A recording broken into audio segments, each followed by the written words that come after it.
What's up, Desir? I tried to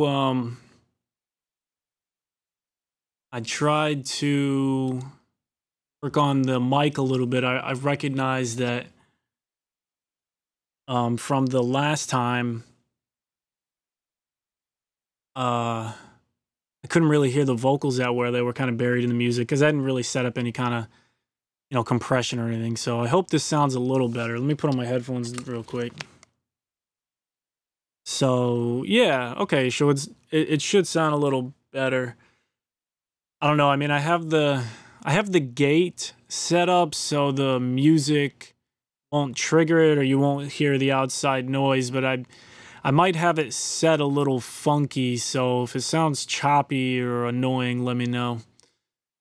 All right, so let me see what we can do here. It's starting to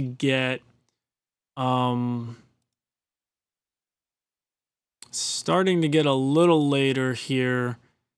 So I'll see how much work I can get done in the speakers, and then if it starts to get too late, I'll go back to headphones. I don't really like to do a lot of work in headphones, like I said last time. I'm talking a little slow because there's like a delay in my headphones. The way I have everything set up, let's see. The way I have everything set up, I can't monitor the mic directly and still have it live broadcast. Well, at least not at this time. So there's like this weird echo delay in my headphones. But all right, enough of that. All right, let me see what we can do here after I grab a beer. Hold on.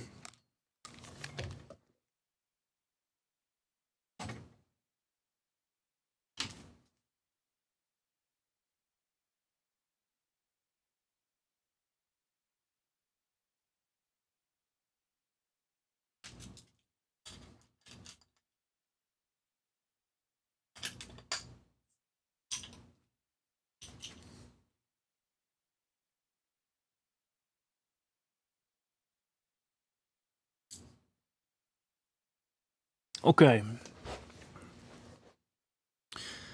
So let's see here.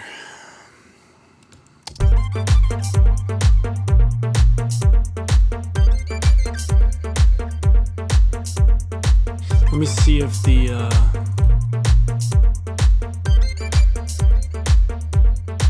See, I've got it set up so I can try to talk while the music's playing and not have to mute it every time and forget. Just want to make sure it's not triggering the gate because that's going to affect the way that it sounds. You can probably hear a little bit of feedback since I'm in the speaker right now, but we'll see. All right, so let's see, where were we? Let me start from the beginning here.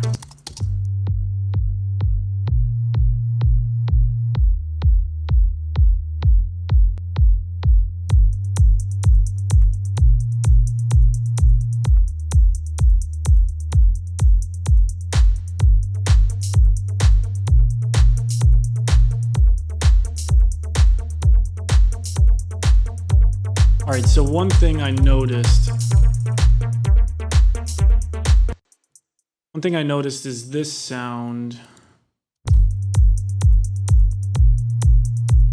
The dun dun dun dun dun dun. I think you have it faded in, but I want to bring it up because you can't really hear it. Oh, you got it fading in, I see, okay.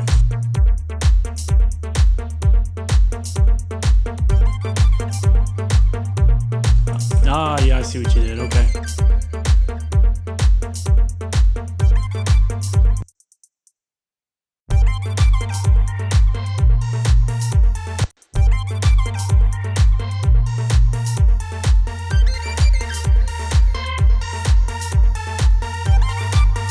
Let's work on some of that stuff.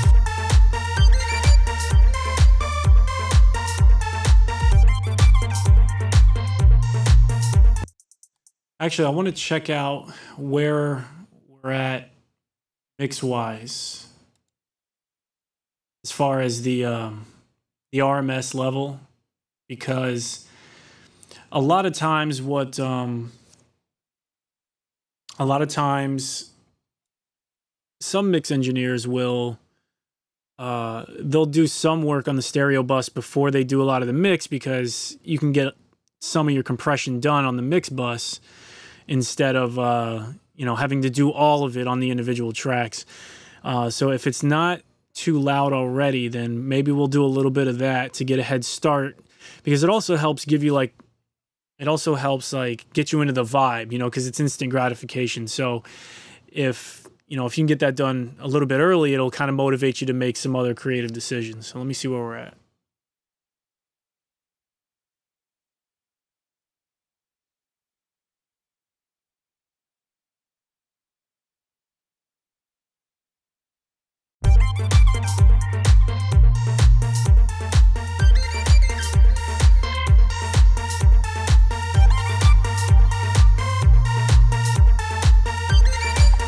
Okay, so we got plenty of room here. Oh, see, now it's coming in the gate. Hold on.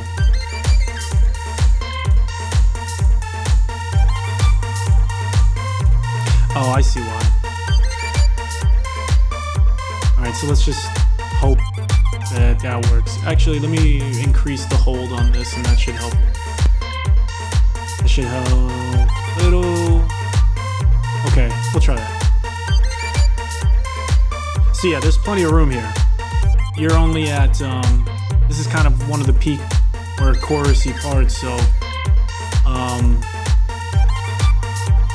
oh yeah, the echo you're hearing is actually the feedback from the speakers, because I'm trying to talk and have the music on at the same time. So, how about now? So if I mute the speakers, tell me if there's is there a delay on what you're hearing right now?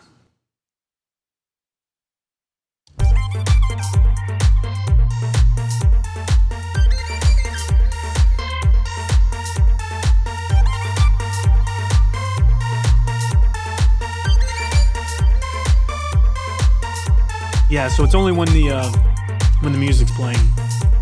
I'll try to keep it to a minimum, but all right. So you're only at -15 RMS, and peaks, I wouldn't worry about the peaks. -3, -1, you got plenty of headroom. So it looks like commercial tracks will be, shoot, man, like the pop stuff is like -8. And you know, you're at -15. I used to only be able to get it to around like -11 before it started to mess up, but that's all just your skills in engineering. As I've gotten better, I've learned to manage the bass better, which is the key to getting a louder track up to those kind of levels. So let's put some mix buzz work on here, and we'll see if we can get some excitement out of it.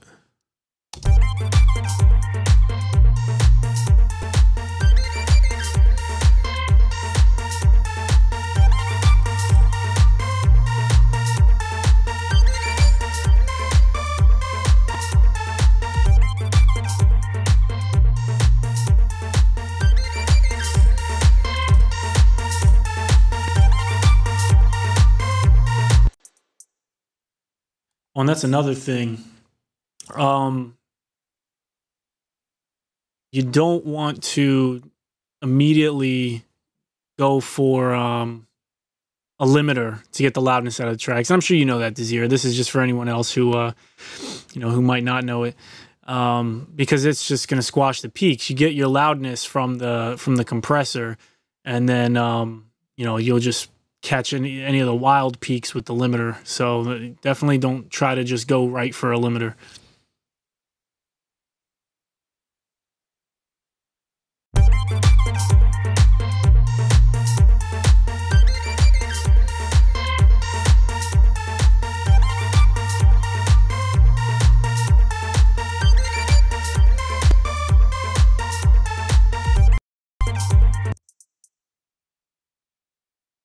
So I'm hearing some click pops. That's because my playback engine is, I've got it set really low, so I didn't hear a delay in my headphones, but you're gonna have to turn that up.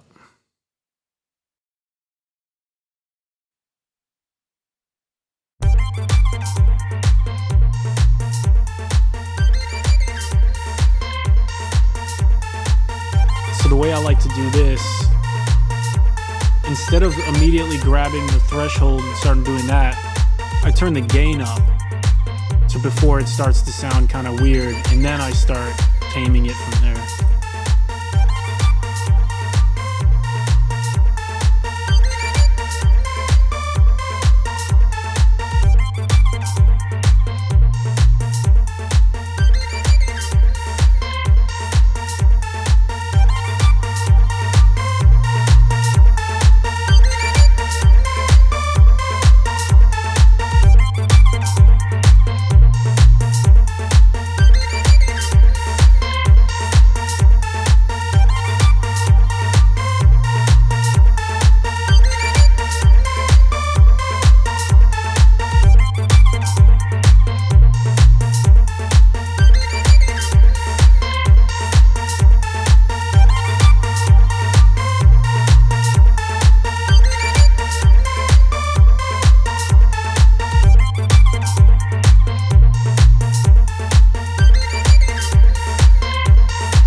So not a lot of compression,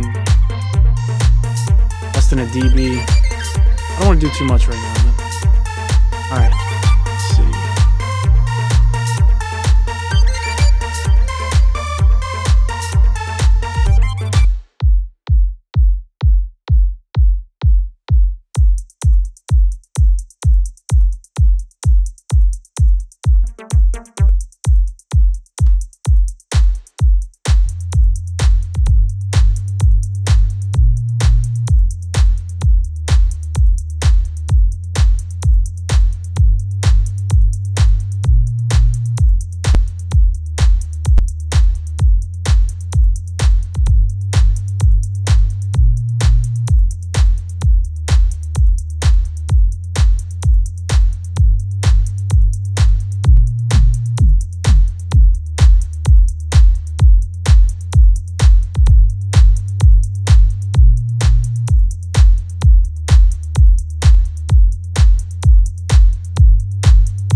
This is one of my favorite plugins to add weight to anything. Put on a whole mix, a kick, on a snare, anything. It just adds immediate, but it's a little different than volume. So it just adds like thickness. So I'm gonna try to put it before and after some of these plugins, because it did sound like it was adding a little too much low end. I don't know how I can hear that because my speakers are really low, but so if I put it before the compressor, maybe I'll get the best of both. So I'll try it before the compressor, before the EQ, see what happens.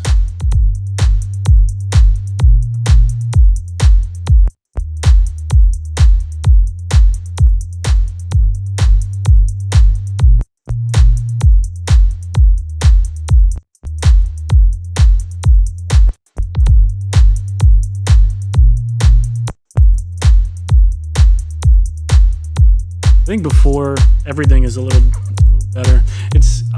I'm slowly starting to learn as I do more of this. Once you get a decent compression setting on something, if you want to add more weight to it, a lot of times it's better to push into the compressor. So add like some more stuff before it, you know, if you're going to be adding energy or whatever. And you know, it just, I don't know how to explain it, but it's just it allows for the extra energy without, because if you just add energy after the compressor, then you're stuck with the movements, the groove that you had before you added the gain. Like, you can't change the amount of pump. It's just going to change the level of the pump you already have, you know. So that's why a lot of people tell you to get a good compressor setting, just push into it. Same thing goes for the mix bus.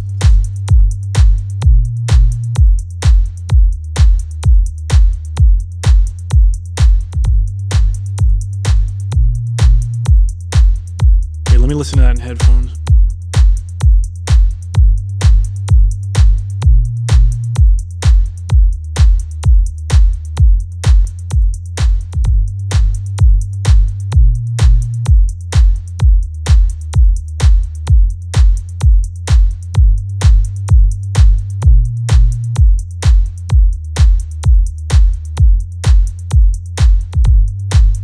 Alright, so yeah, let's see. In the headphones I can hear the bass is a little too, they're still at frequency. I think we'll work on that for a second.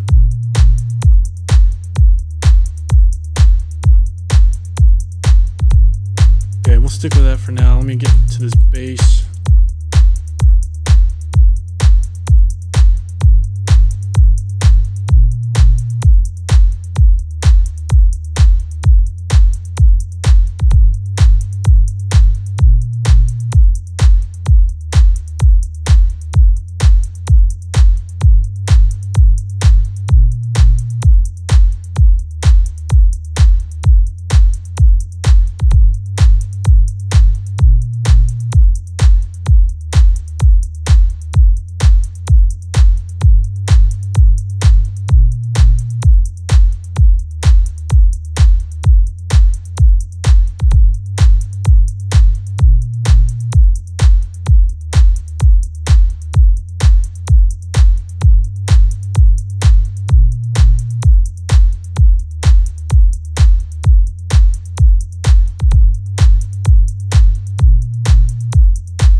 Yeah, good point. Okay, so let's see.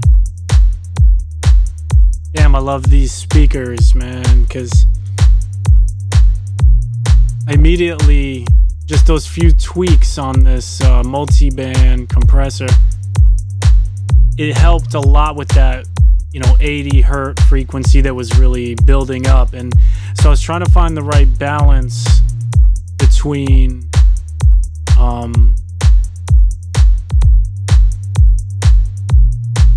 getting the frequency not so strong and not to have it pump too much. And it helps to use a multi-band compressor with this, because if I was doing the same settings that wasn't multi-band and it was bringing the whole signal down, then it would really be pumping. But this just grabs some fighting frequencies.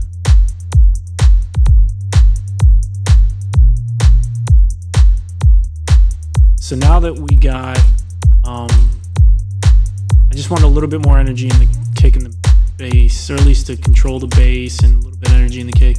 Let's bring in, it's helpful to just do rhythm and then bring in instruments individually sometimes, so you're not hearing the same thing over and over and you lose your objectivity.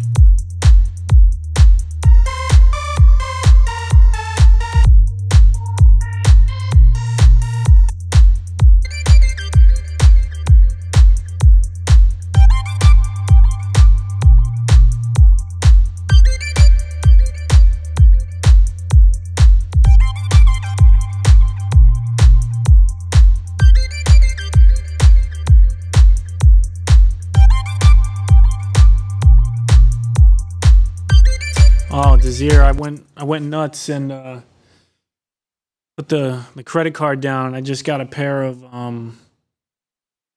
Amphion 218s. I don't even want to say how much they are in here. I'll faint, so you can Google it. But one thing that I can say is that I think, other than treating your room acoustically, your monitors are your next biggest thing to be able to hear properly. But all right. So let's see.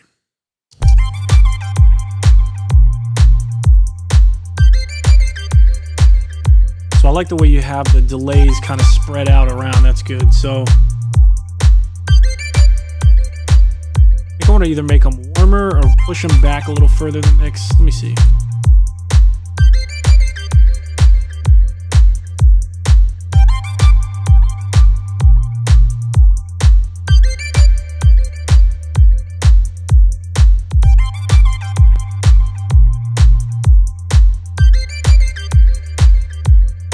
So I'm going to try to make it fit a little better and maybe even out the signal a little, which can help push it in the right spot. This is a compressor.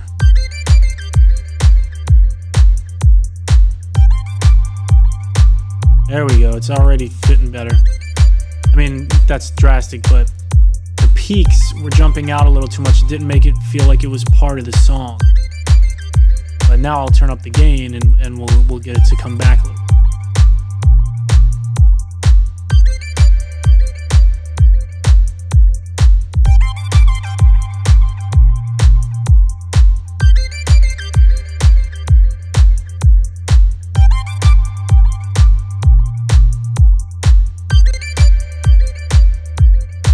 Although this compressor brings the sustain up a little too much.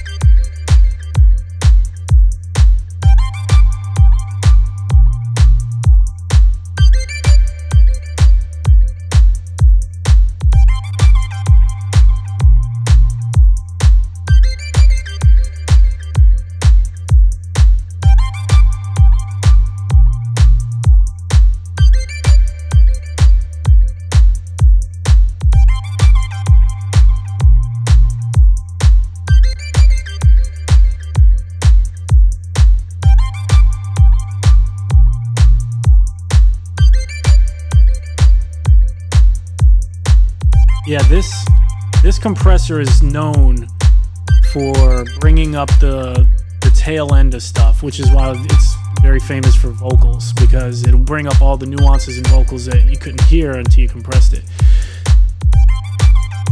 So this is kind of moving a little bit better. I want to check out the frequency and see if there's any frequency that's peaking out a little too much.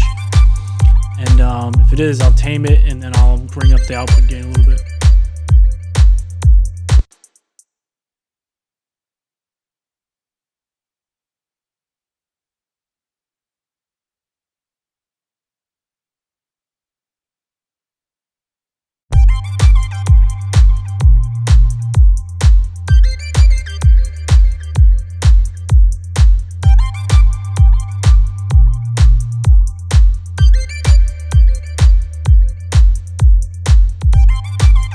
No, not really.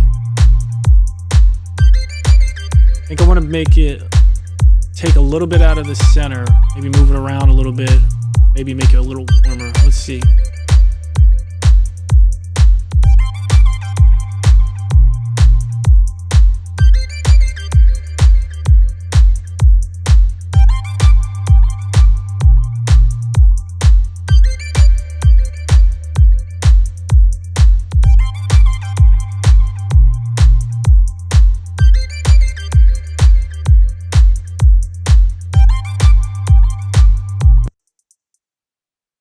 Okay, I'm gonna loop a part of this because I don't want to have to wait for each of these presets. I like to start at presets for a lot of things, just because, I mean, I haven't learned every single plugin yet.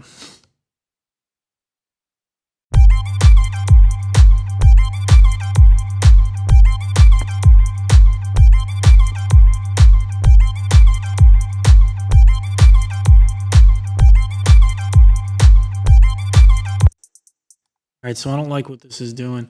I'm just trying to get it not directly in the center.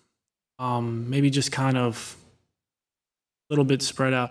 One of the ways I do that is so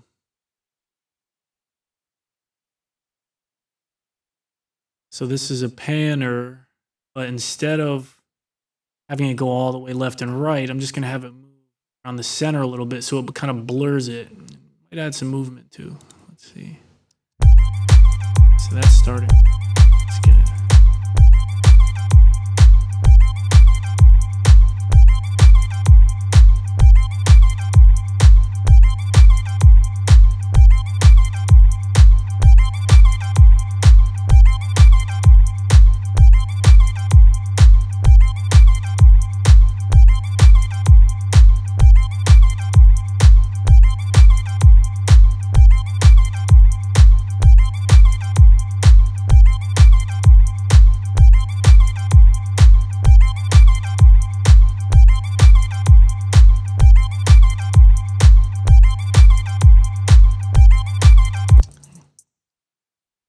Okay, so that's just a little too weird. Let's try some modulation stuff.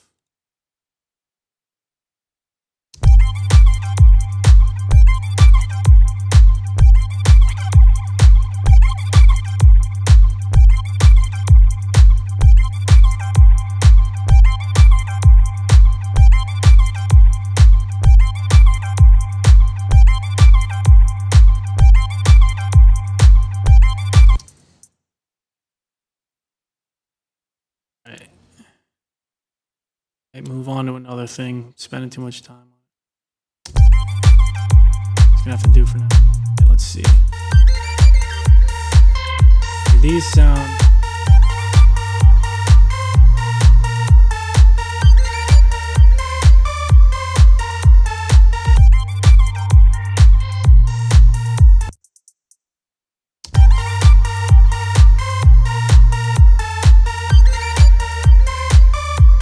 So there's some mid-range in there. Sounds like it's jumping out a little bit.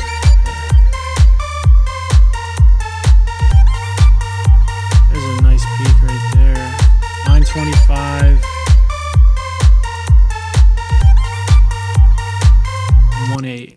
So let's see if that helps. 925.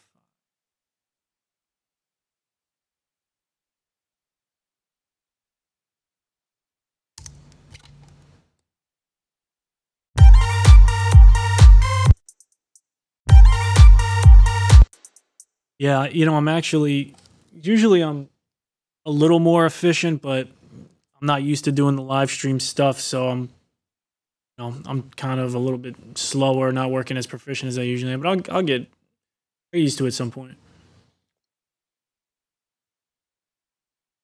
All right, so what I was doing was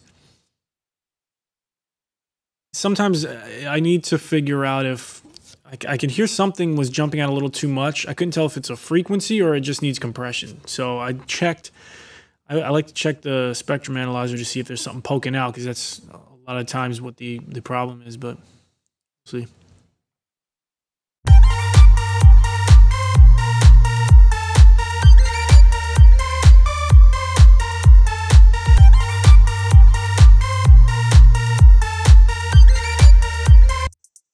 See, I think that's much better. It just makes it sit so much better. And I only took out 5 dBs of that one that was poking out. I'm telling you, man, this is such a good tool, man. You guys got to start using this. One of the things is most good sounding things are going to be very even for the most part, like in their frequency range, you know, not too many things poking up too high. So if you see something kind of out there, I'm telling you, it just, to me, it feels like it immediately sat better. I need to find the other frequency now. See, and look at it, and we'll look at it bypass and not bypass, and you'll see how it evens out. So let me bypass it. This up here, right? This one up here. And then watch what happens. So we want to bring it kind of down to the rest of them, which are around here. So I just turned it down. Now it doesn't go really past here. And you don't want to take it too much down. Use your ear to figure out how much to do it. But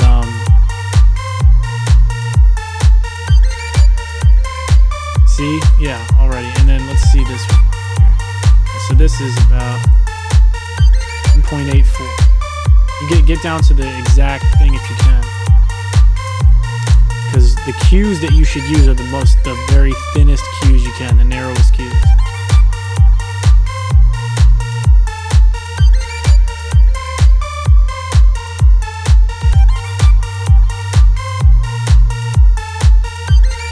Yeah, see, that's alright. That's a ton better already. See, a lot of people would have reached for a compressor right away, and that would have taken away some of the dynamics.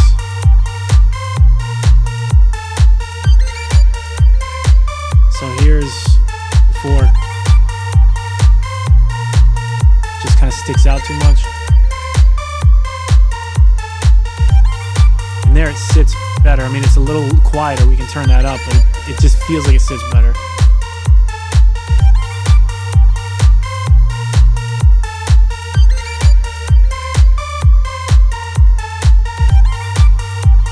Yeah, it even brought up the high end, so I want to hear that in headphones.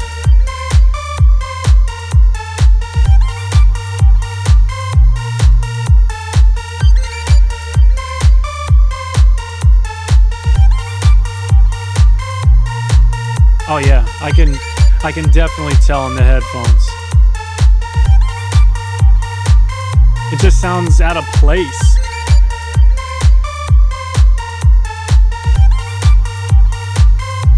Oh yeah. So now that I got the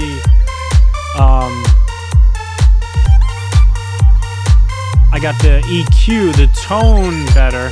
See, and that was barely any EQ. You don't need to EQ the heck out of everything. It's a lot of times just a couple of notches. So now that I got that figured out, we can figure out the stereo field part of it, because I want to kind of move it around a little bit instead of just staying in the center.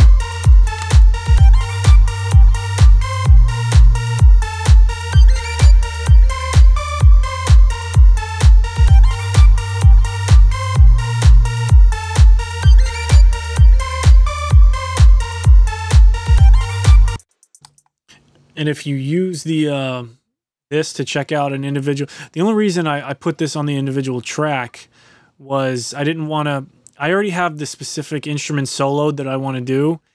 So if I wanted to solo this, I'd have to unsolo everything else, and then I'd have to find out which ones I did again. So to keep the workflow going, I just put one directly on the track. But once you're done using it, get it off, because I'm sure it'll use up CPU that probably don't have. All right, so I want to move this around a little bit, or not have it directly all in the center. So you can do a couple of things. You can, because I do kind of like some of the instrument being in the center, because if you go in mono, then it's still going to be there. And then you can just add in parallel some stereo stuff. But some things you don't want in the center at all, and you can put the stereo effect right on the track. So we'll try both.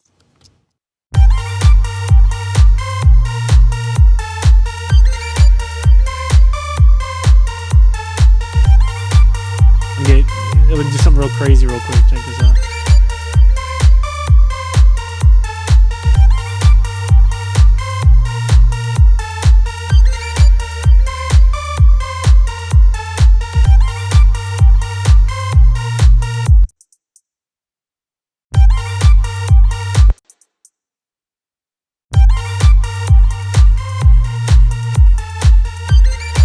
I think we need to add that in parallel, because that kind of gets some cool movement. But it's too dramatic, so you want to have a little bit of stability in the sound. So I think we'll try to add that in parallel and see if that works.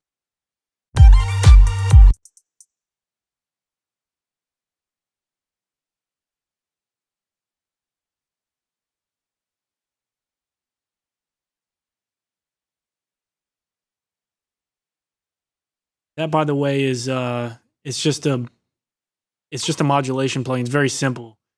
And I did it in multi-mono. This is another trick I like to do sometimes. There are stereo, like I have other plugins. tremolator. No, let's go with filter gate. There's some where you can tell it to do certain, you know, notes, values, and you can tell it to go left or right, you know, slow pan, all these other things. But sometimes I just want a simple left right thing. So if I with this one, if I did it in regular mode and not multi-mono, it's just going to do the whole track. And there's a offset thing. So right now it's on beat, but if I change the offset, it'll pull the rhythm back or forward a little. So let's see what that does. So you see what that's doing. But now if you do it in multi-mono, you can control the left and right channels independently. And so there, what you do is you unlink them. So now it's working separately. If I keep it linked, anything I do on this one is going to affect the right channel as well. So yeah, it's kind of a gate. But it's on a rhythm. It's on an LFO instead of being controlled by the amplitude of the sound. So I'm telling it right now, the rate is a quarter. You can make it go faster or slower. So it's not based on the amplitude going in. It's just a modulation plugin that, you know, moves it up and down smoothly. This one does in a sine configuration instead of like a square or a, you know, saw or whatever. So what I did, you know, what I do is I unlink it.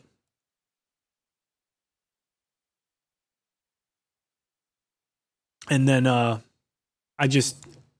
change the offset to 180 on one of them. And so while one of them's amplitude is up, the other's amplitude will be down. So this is without any offset.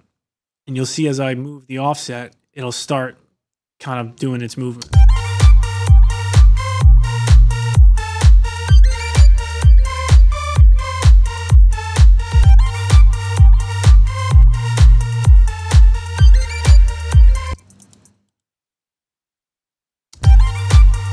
Although I don't know why the right is being all weird.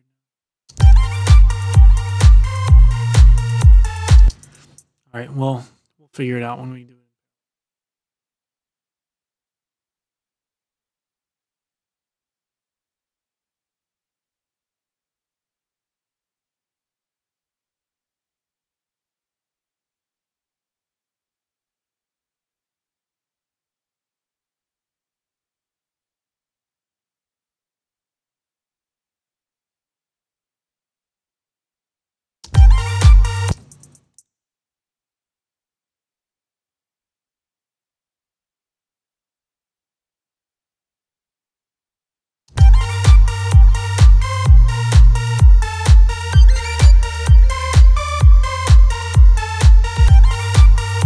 I don't know why it's favoring the right side. Let me try to do the offset on the other channel.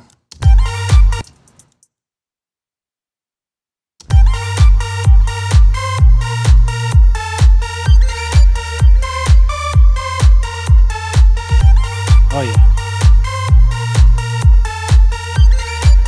Now it's kind of leaning to the left. That's just all it has to do with the timing. I should be able to fix that with the offset. Let's see.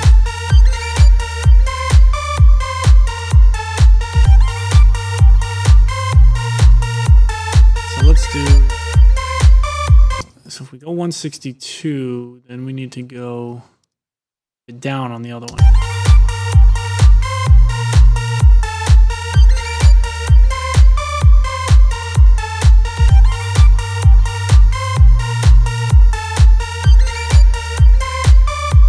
At this point though, you can just use your ears.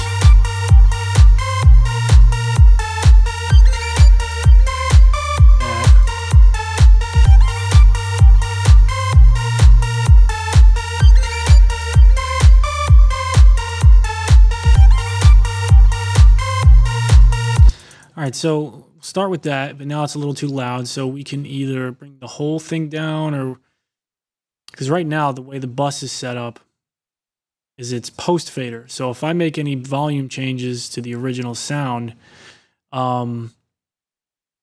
if I do any volume changes to the original sound, it's going to pull down the effect too. But sometimes you might want to keep the effect level at the way it is, only affect the original, then you can put it in pre-fader. So let's just try both.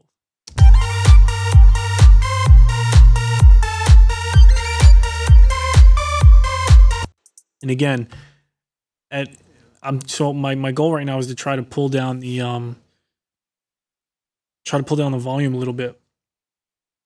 I always try to do it at the last output source there was, which was this. Because if I do it at the fader, that's too final. That's like your last level that it's going to be before it goes into the to your mix bus or whatever. So just do your, adjust your gains at the last source that it was, at any chance you can. It'll help you with your gain staging. You'll thank me later.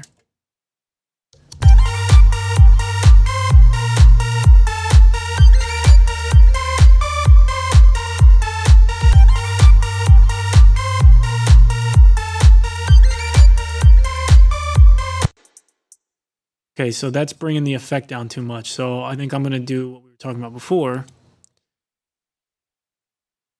Pre-fader. So now, at pre-fader though, now I kind of gotta go against what I just said. Because in order to do what I'm talking about, where I only turn down the original and keep the effect volume up, I have to either pull down the final fader, or I can actually just add gain after this. Let's see. Let's try to see. There's no output gain on this. That's kind of a pain in the ass. All right, let's just do it this way.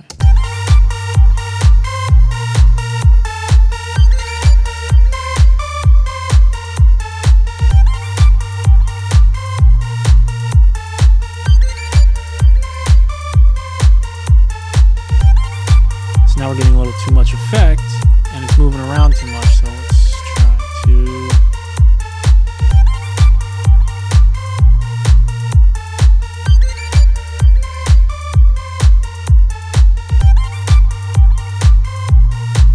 Still favoring the left side, I don't like it. Let's see if I can fix that.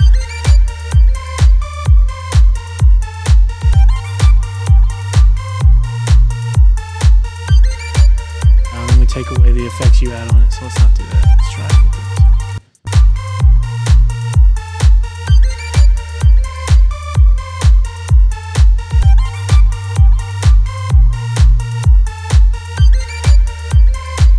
There we go.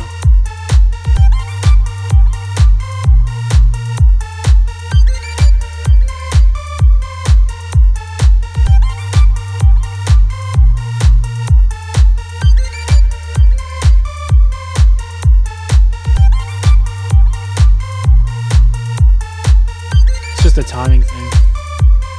So let's so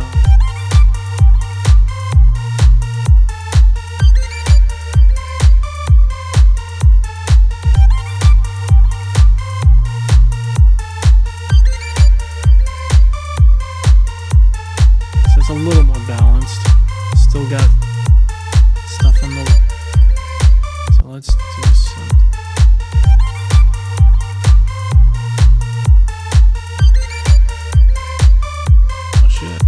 Oh dang! See, I had them linked, so it just took away the whole stereo. You gotta be careful when you move plugins around it, because it'll automatically link them. I think we were around 160 something.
See, you gotta be careful. You gotta notice those things. Like when something's a little too off to the side when it shouldn't be, because you can end up with an imbalanced mix. Unbalanced or whatever the hell it is. So, but now we lost a little bit of stereo effect. Let's, there we go. There we go, now it's moving a bit. Still not perfect, but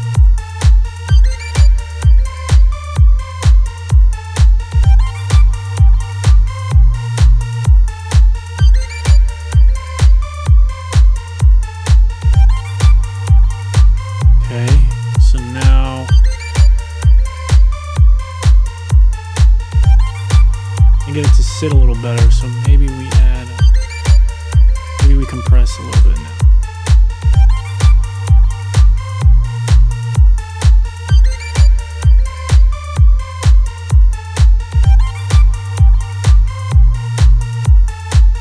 We can accentuate the rhythm that you've got, the kind of side chain. We can either actually side chain it, because we already have a kick side chain set up. Let's try that. So we've got, yep, kick side chain. So we can already grab that.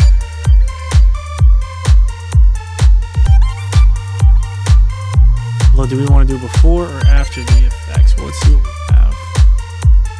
This one won't really matter, so let's try to do it like this.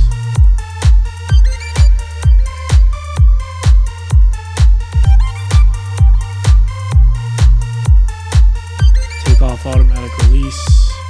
Fast attack. I always start with a high ratio. It's already doing it. I start with a slow or a fast release.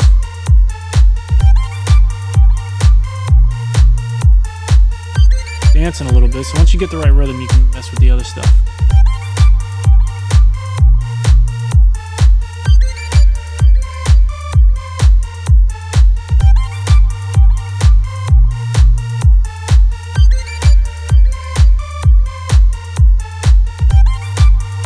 I want to try to do what we did with the bass, and we'll just use a multi-band because I think it was just the mid-range it was kind of poking out. So let's multi-band compressor that has a side chain input. This is one of the best tools. If I use it so much, I should probably find a different, another variation of it, just so I have other options, because there may be plenty of other ones out there that they could do it in a different way or better or something, but then you start spending much money on plugins. So, I'm just going to do this one by ear as far as which frequency I have it sidechain to the kick. Set it to external. Down a little bit. Fast release, fast attack. Set up.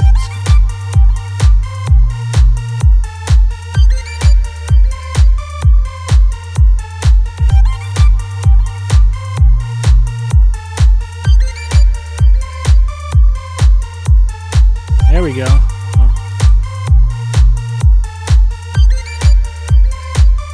Oh, that fits so much better. 2240.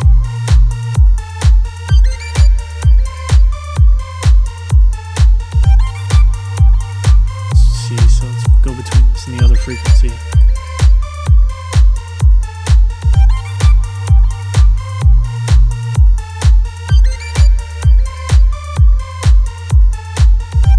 Open the cue up.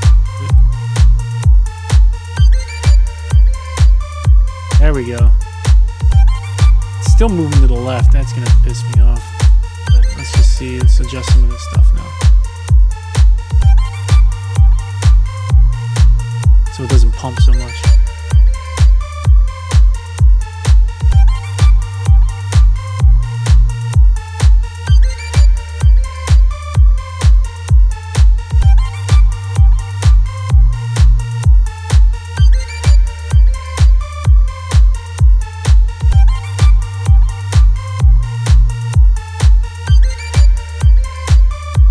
Before I go, I always check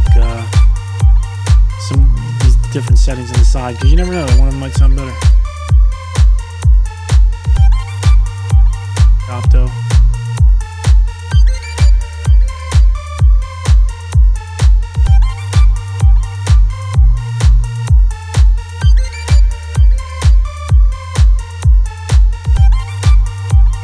Yeah, so soft knee, so it's not up.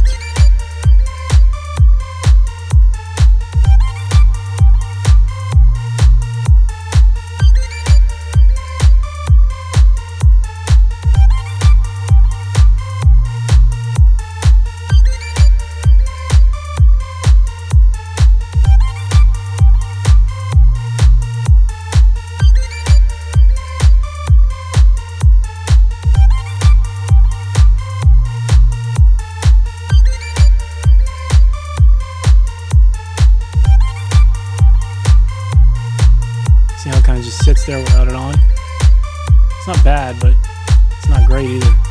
Add this.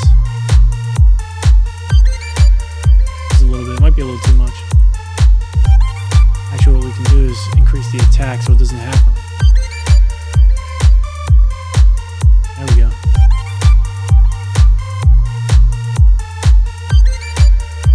Left side thing is still bothering me. Alright.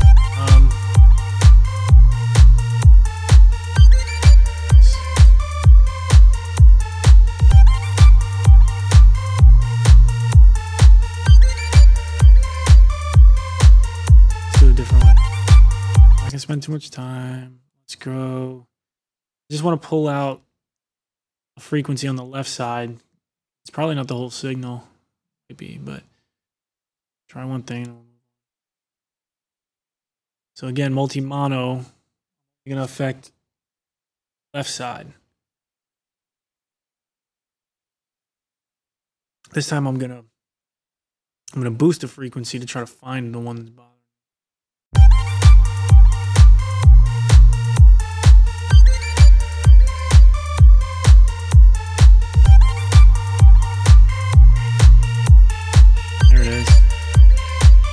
See how it just kind of...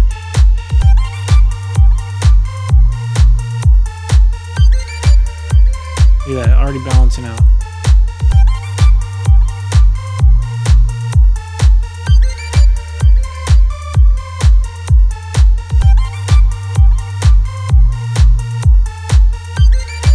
Got it, so then...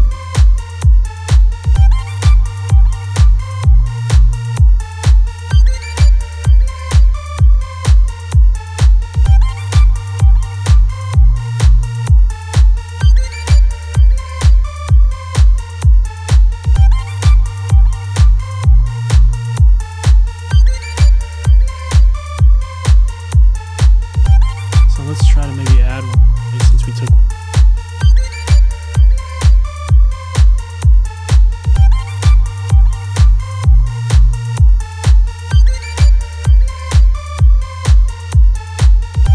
Just did this one in this place.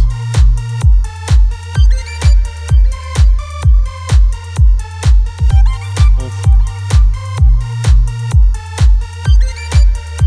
So I'm only taking out half a dB.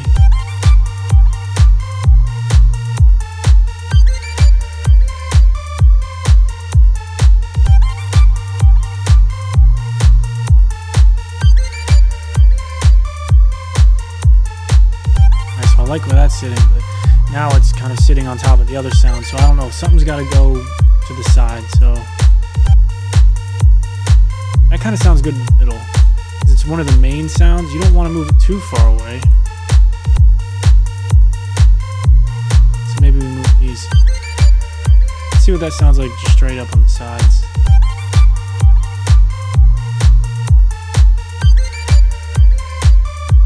Oh, where you at? Little micro shift.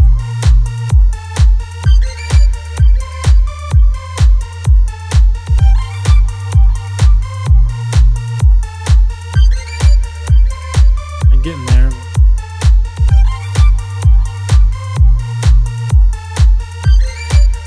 Interesting, but it's still too much side stuff. It's probably just because it's louder. This particular plugin, this is a stereo thing. It's supposed to end. That's much better. So, yeah, I kind of like that. All I'm doing is delaying one side. So let's try this.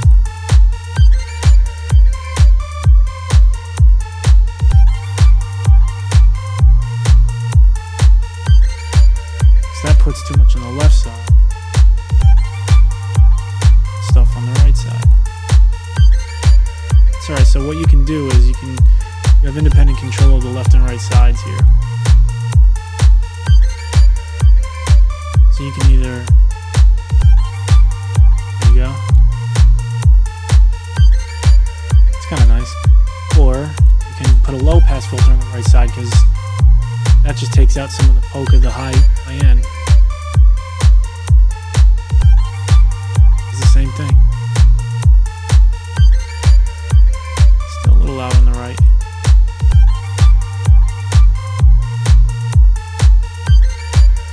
So let's do this and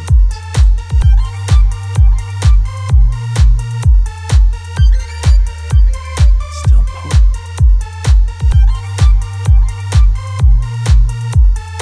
Let's try the phase, out of phase. It's a little smoother.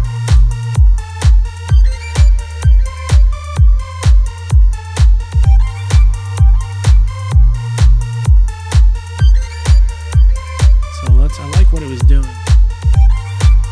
It's still bright.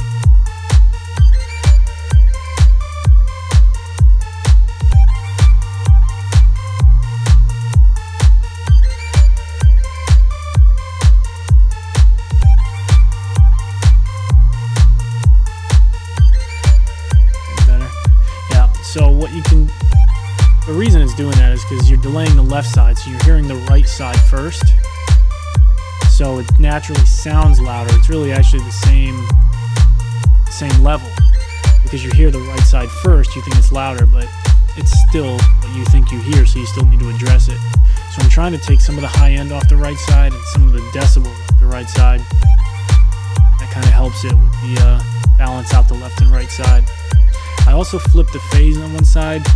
That's just going to be a use your ears thing, and it's not always a huge change. What you should do afterwards is check it in mono once you do anything phase like that to make sure it doesn't disappear. I mean, it's not going to because there's a delay, but it might lower it to a point where it sounds really weird in mono. So let's try it out.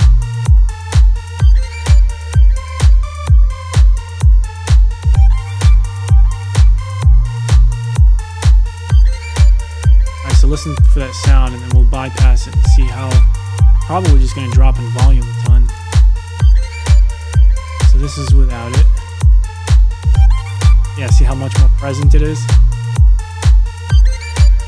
You bypass it. You bring it back in, but it's fine, so it doesn't completely go away. It actually kind of sits it where it's supposed to be, so it's fine in mono. So that's all I'm going to check.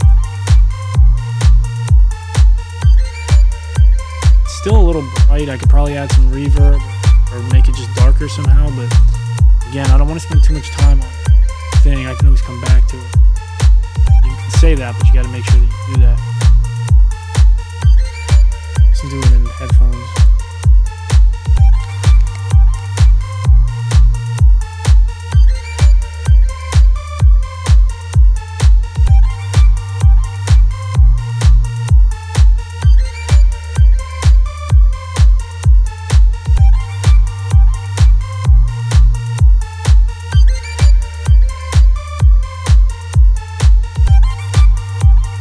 Alright, so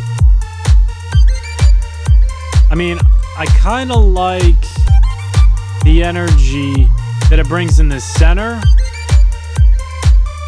but I don't know, maybe we could do both, or we could find another instrument that that could take place in the center, but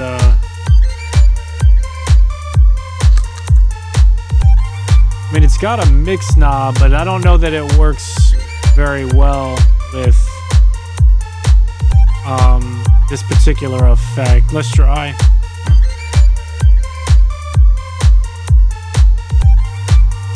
See, I think it's all or nothing with this.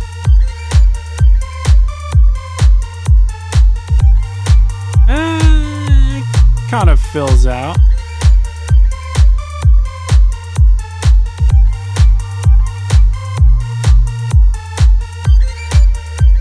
Oh yeah, that's kind of nice.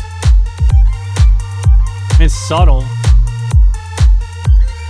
Yeah, I like that. It kind of puts it in a weird, weird place. Not completely on the sides, but well, at least in headphones. Let me see how it sounds in the speakers.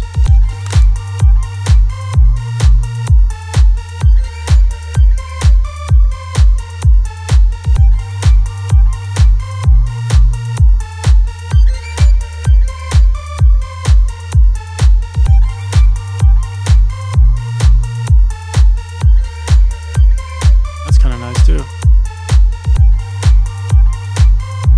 Not phasey though.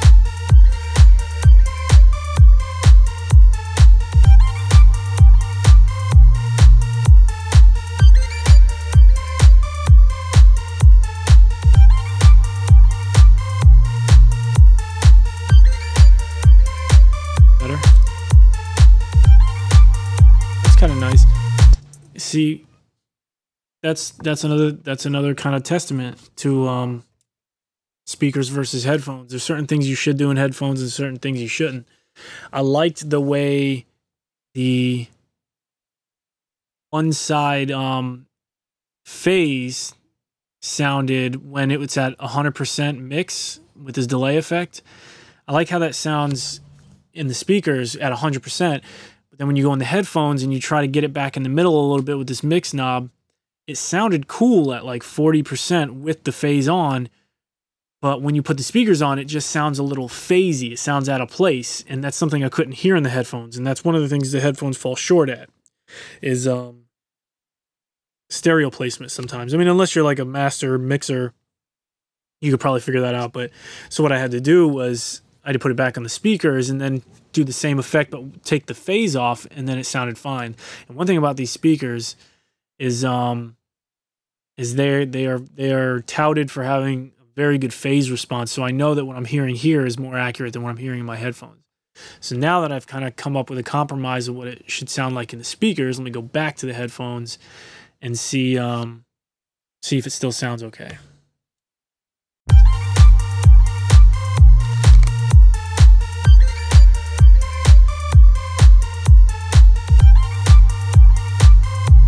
Oh yeah, that's fine. It's not perfect, but it's there. It's not clogging up the center, and it's not completely on the side. So let's see what else we can. Trying to find some center stuff. That sounds like a good candidate. Okay, so now we need to bring it up a little bit. So you could go right for a compressor, but let me see. Just try to turn it from the source and see what happens.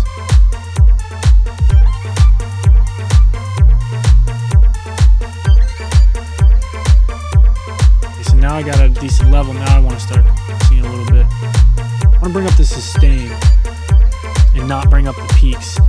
You do it with a ton of different things. So one of the things I like to do for instant balancing, this.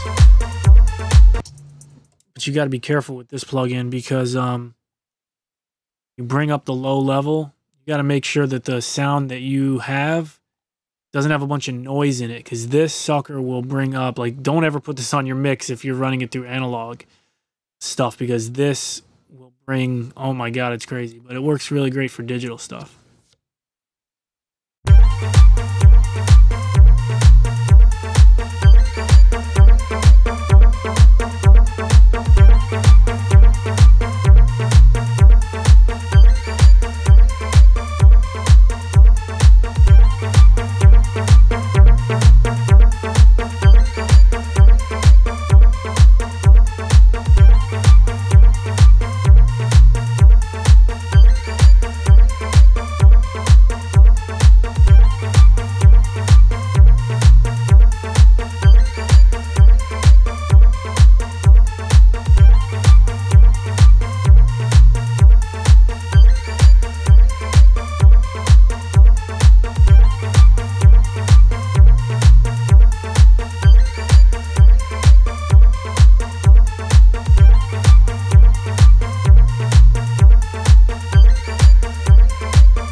Yeah, I hear you, Desir.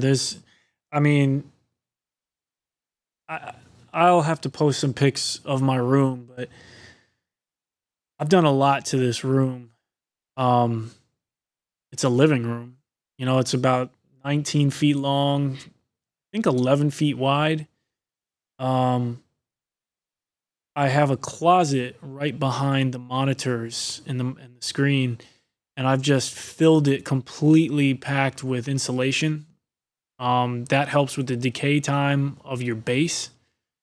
I have 12 rigid fiberglass uh, panels hung throughout the room. Most important spots are your first reflections. So I've got two to the left of me, two to the right to me, and two above me, three above me.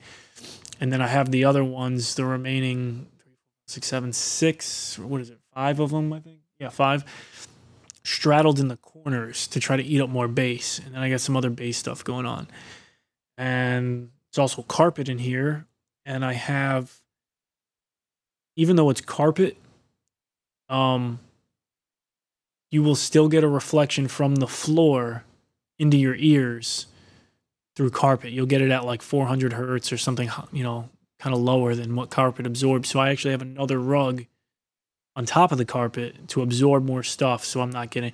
So there's a lot of you really should look into it if you guys are watching this and you're curious about, because I mean, I bought all these panels for $400, and you can go to Walmart and buy some fabric and wrap them up. You know, you can make big improvements in your room, but a lot of people are daunted. It's daunting to some people to try to learn the stuff, but if you really want it, man, I mean, you can get a much better room for less than $1,000. You know what I mean? Well, the monitors thing, you know, that's gonna be a costly upgrade, but it'll be a big improvement. All right. So anyway, I don't like what this compressor is doing. Let me try another one.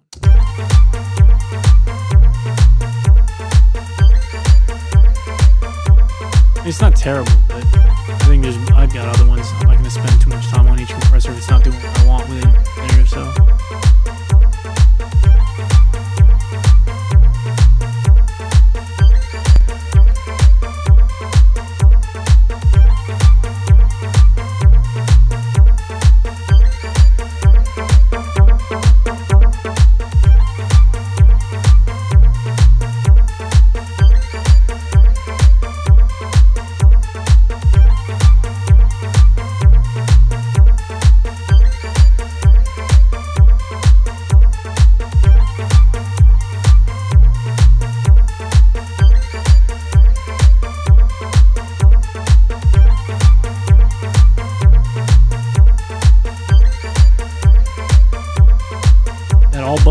Setting is kind of doing something crazy with it.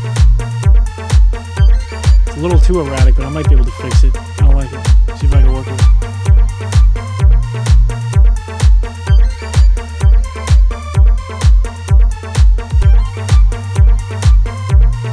Oh yeah, I'm liking that.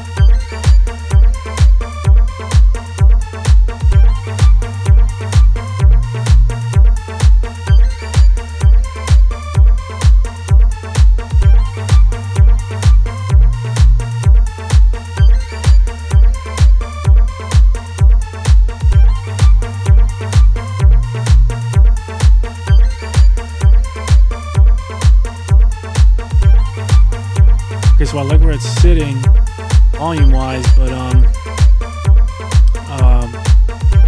it needs to be pushed back in the mix somewhere. So probably some reverb or maybe a spatial thing, move it to another side or something. Let's try some stuff.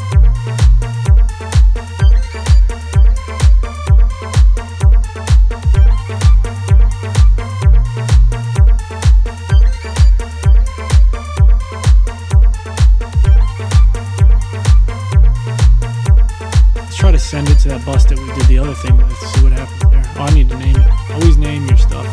Yeah.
some reason, it's just now starting to hear this modulation thing. Is there's a little too much going on the right side. Let me see if it was...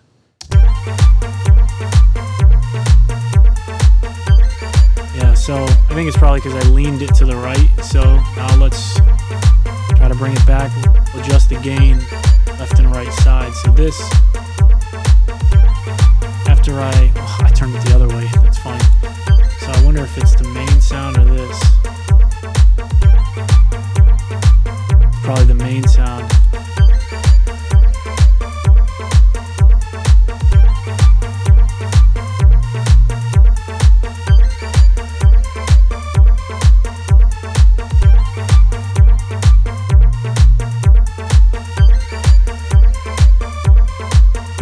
Too jumpy.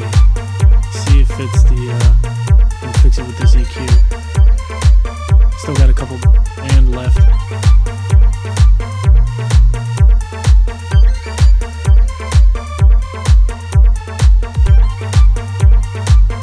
Let's find it. I'm sure it does in the headphones, but speakers is just a little too much. See here, let me show you what I mean. So I'm hearing, it's the left. I know it's going to the left, but it's not as abrupt. It's a high frequency that's going to the right. It's because I had to, see how I had to move it so far to the right? There's just a little too much energy over there. I don't want to turn that to the left though, because I think it's going to bring it back to the problem I had before. See, now it's too much to the left. So, and the way that I can demonstrate it, I do this a lot to check my balance. Swap the left and right channels and see if it now makes your left ear mess up. Yep. So that's a good way to check your balance too. What should happen in mixes that I like, it should not be any drastic change when you flip them. It should almost sound identical. So it's not a big problem, but it's there. So let me try to see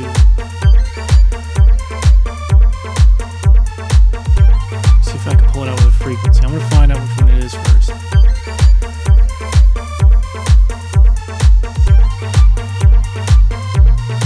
It's probably the one I'm boosting. It's funny. It's still doing it. So let's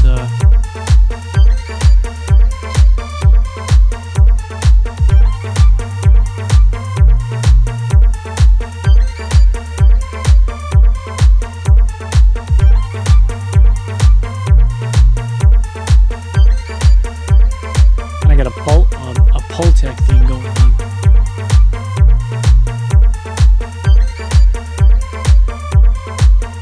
Still doing it with it. So let me try, maybe it's this. Let me try to,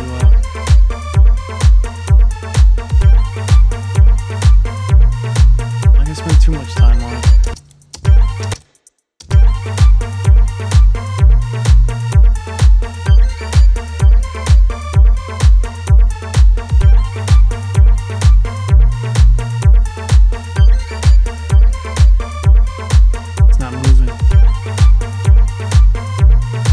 Probably the timing. It's been the timing the whole time.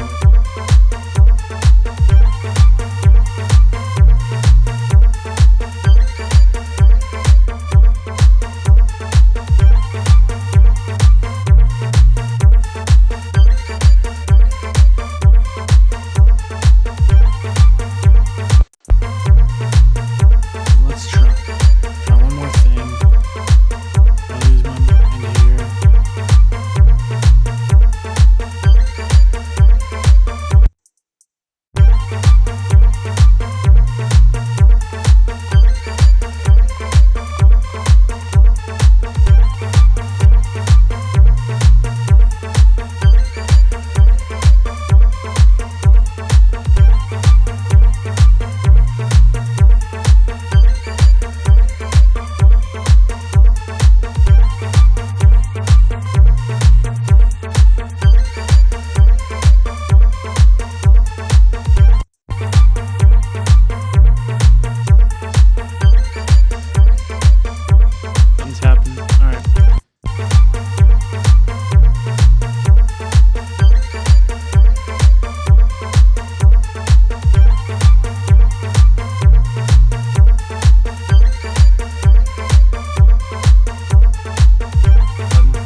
do that all the time. In the back of my head, I'll know that this is where the original problem I was having. Because remember in the beginning when we were setting it up, it wasn't perfect, you know, wasn't quite right, and then I went into other things. I knew in the back of my head this was it, but I was trying all kinds of other crap. It's not perfect, but it's much more balanced now. Let's see if I do this.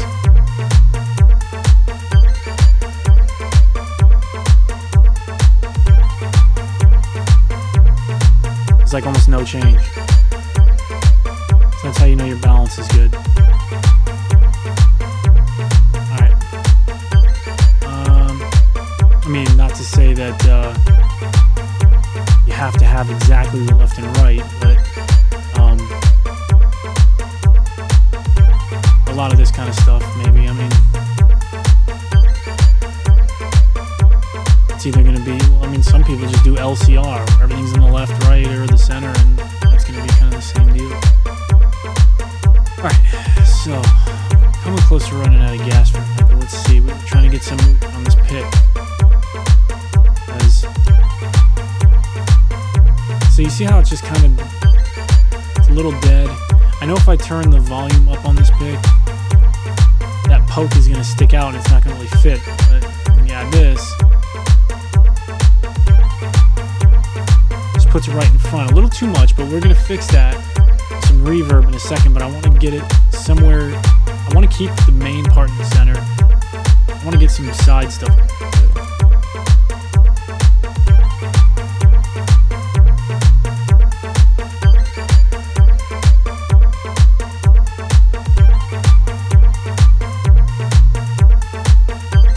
Sometimes it works, sometimes it doesn't, to use other effects.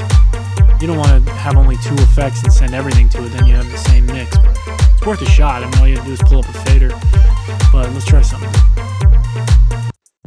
So what we can probably do with this is just add some reverb on the sides. I don't want to put it right on the track just yet, just my gut is telling me to do an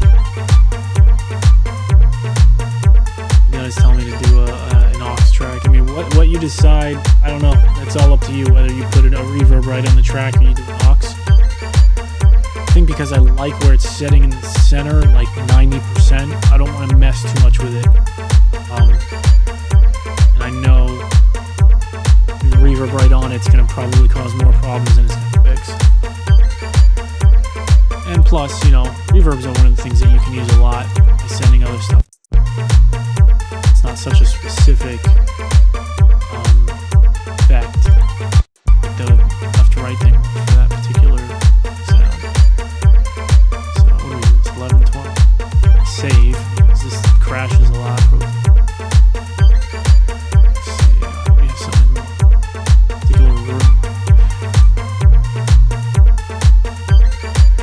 Now which one you use, I don't know. That's the struggle of the mixing engineers, which effect to use. I don't know if I'm hearing if I want to hear like a hall or a plate. I don't know. I'm just gonna start with something and not spend too much time on it. If you don't know exactly what you want, you look at that, instant energy. Now it puts it in an emotional space. See, I mean, even obviously we're not gonna do it that loud,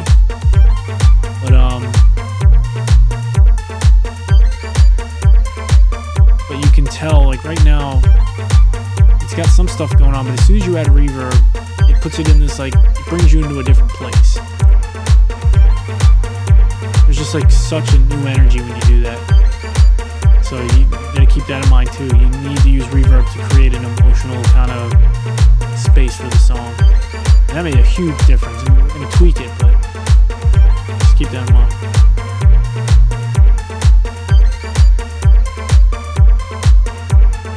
We're going to keep it dramatic for a second just to get the right setting, and then we'll dial it in. But a send, because it's a send, if I do insert, it's going to put it at a certain mix. We don't want that. We want just reverb on the side, so let's do this.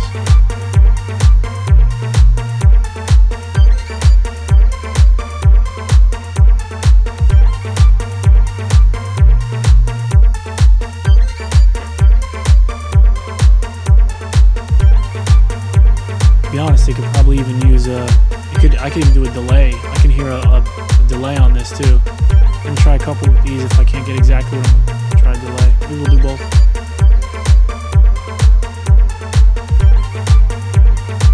That fits really good. I don't remember the name of that one. Little snare.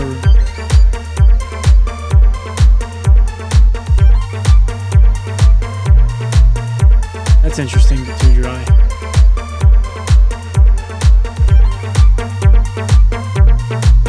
See how it got louder? For some reason, even though it's in the send area, it still put it at a mix. See, it's only 15, so I'm getting a lot of the original sound, which is why it just sounds louder.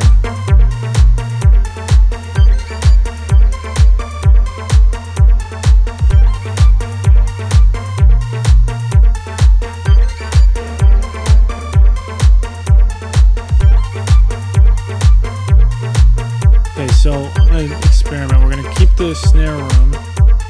Don't just settle if you're not 100% on it.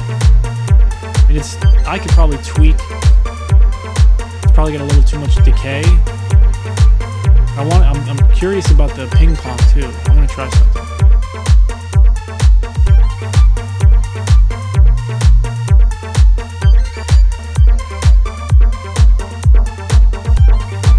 Don't forget to take off the analog.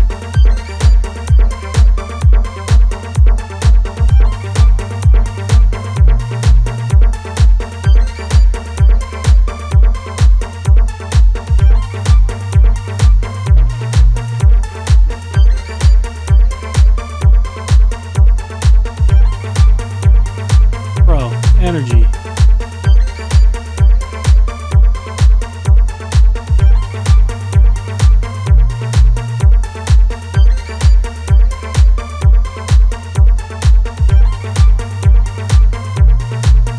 I like the energy, and I've got it at very low feedback, so it doesn't need too much. But we need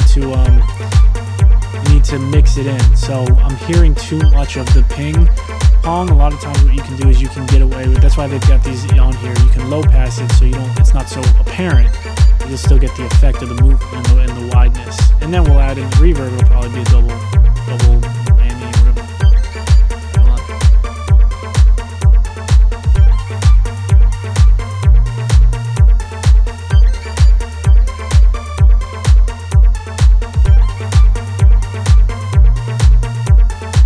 Kind of like it with the these are phase. It's putting the pongs off phase. So I mean, it kind of has the effect of it'll move it to one side or something.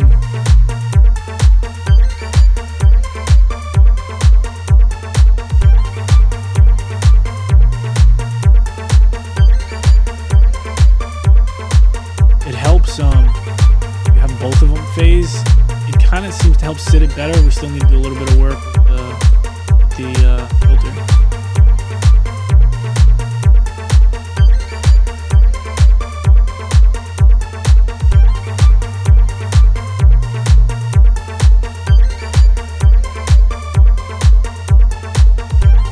See, it's already sitting better. Now it might have a little too much low end. Let's see, I'm listening at pretty low volumes right now too.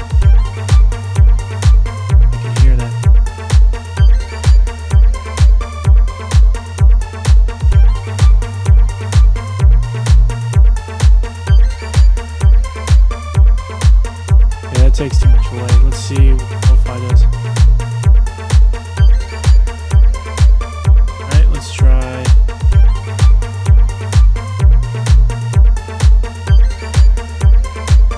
Okay, that's kind of better. Let's try maybe lowering the mix.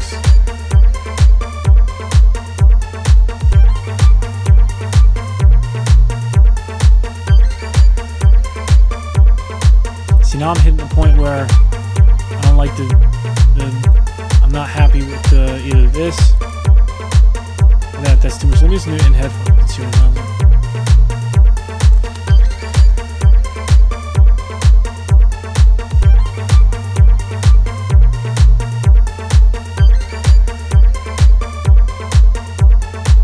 Okay.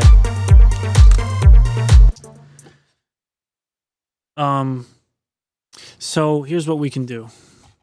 We can not be lazy and get the best of both worlds. I can just add another box. See, because here's the thing. I'm kind of at the limits how I can affect it. I've only got a high pass and a low pass and some stuff. But if I put it on its own, I don't want to take out low end on this track, because then it's going to take out the low end of the whole sound itself. And I only want to affect the ping pongs. So let's just put it on its own track. Don't be lazy. Track on. 14. You're going to have to adjust the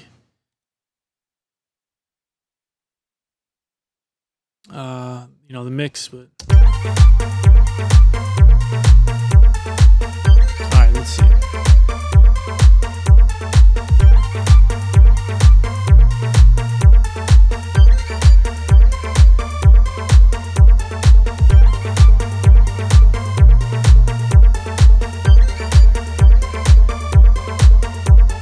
Okay. So I like to start. Also kept the center, because we had it on the main track, it took a little bit away from the center energy of the sound. So, but what we can do is, I'm thinking two things. I can either find the frequency and cut it, it's bothering me, or I can gate it, or I can do a few things. So let's start with, I'm going to pull up the spectrum analyzer, see if anything's poking it. It's pretty flat, so it's not going to be necessarily a particular frequency. You can try another thing, get crazy and send it to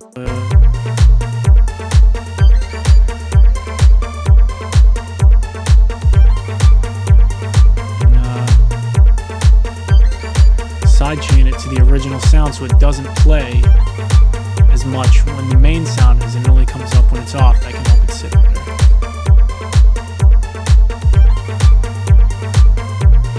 So this was on 15.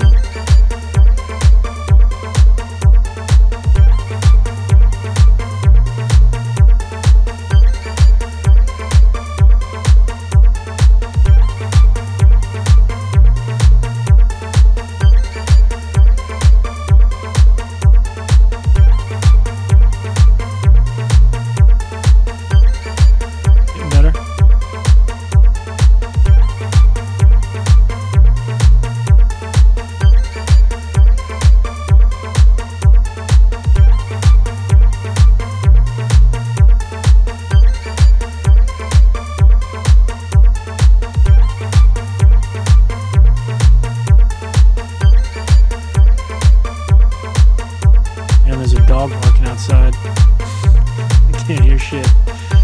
The speakers are so low. Hold on.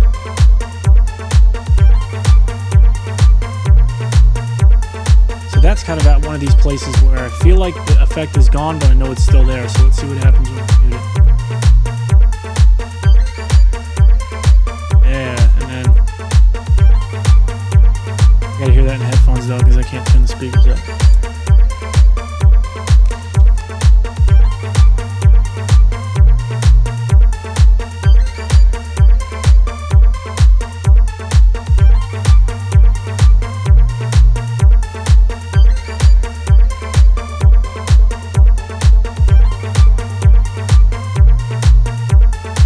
Okay, so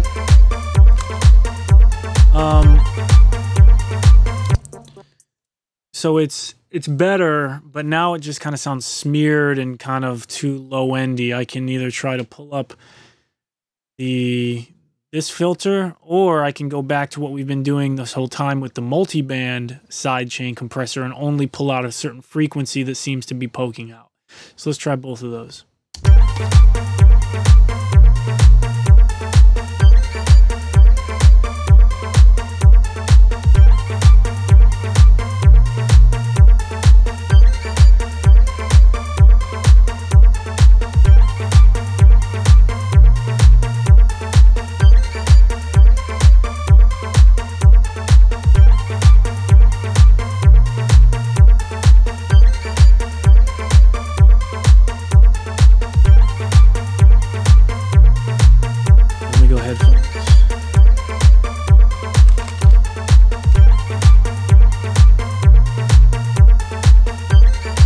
Okay, it's better, but it's not good enough. I'm gonna try one other thing. 'Cause I don't want, again, don't spend too much time. I mean, come back to it, but don't get hung up on one thing. Otherwise, you won't get a lot done. So we'll do the same thing here. 15. I like to bypass stuff I'm not using. So I'm thinking it's kind of a... Seems like it could be a low-end thing that the problem is. Maybe not. Well, let's just see what happens. This one I'll do by ear. Change it to external. Do kind of drastic so we can hear what's going on.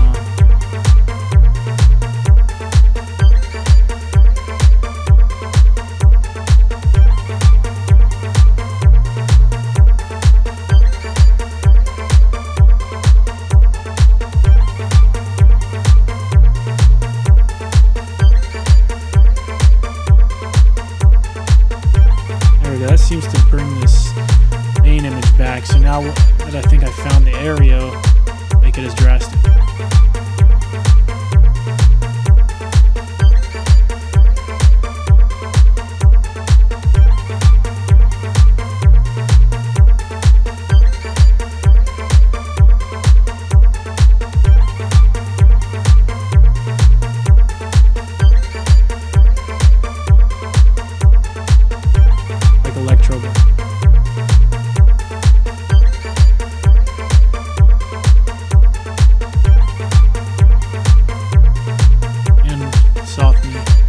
Still some high frequency stuff that's getting through that it's kind of, so we can either try to change it here or on the compressor. Let's try it.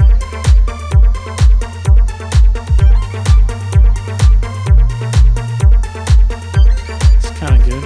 Let's see what it sounds like headphones.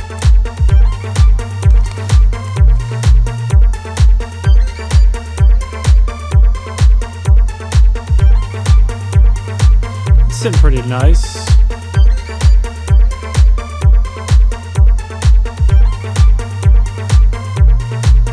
See, you might say, well, there's no difference between that and this. But it's so subtle. Those little subtle things really make a difference. So I'm about 90% on this one. So what I'm going to do, leave it there. And then I'm going to, let's get rid of this compressor. Using it, and then I'm going to try to pull out some of the higher frequency stuff. Just out of curiosity, I want to see what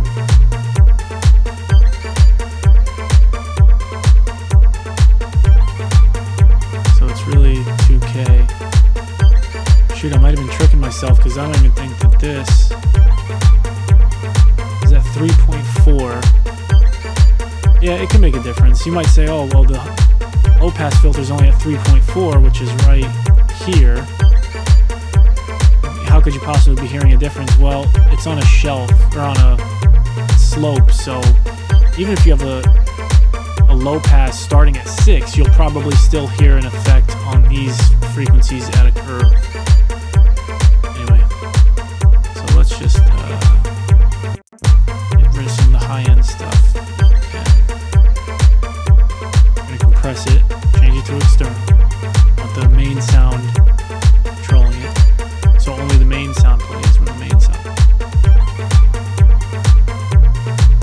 Now this is pretty high. It's at 11, so we're probably not going to hear anything. We're going to slide it up.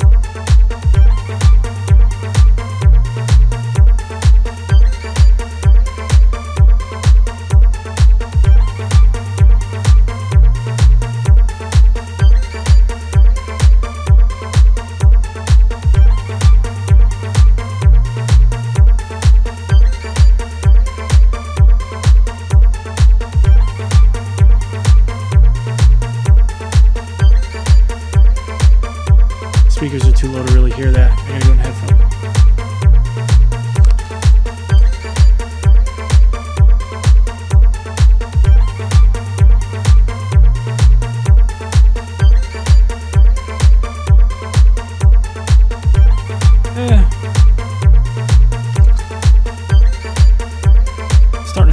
curious here. Try one more thing and then I'm moving on. Instead of doing, this stops at 4K, the high shelf. So let's try this move. And that's another reason I like the C6 is it's got two movable bands where you can do them anywhere you want.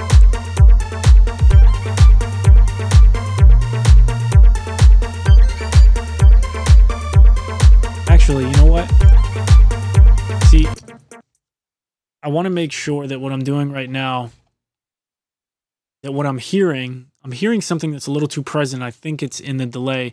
There's a very good chance it's not. Once you start listening to a sound for like 5-10 minutes, your brain goes to mush and you start thinking that one thing is another thing. I may be actually hearing another sound that's making the noise I'm doing. So instead of just cutting random things and possibly ruining a decent effect, I'm going to actually do the opposite, and I'm going to increase the sound so I can hear exactly if it is this effect that's causing what I'm hearing.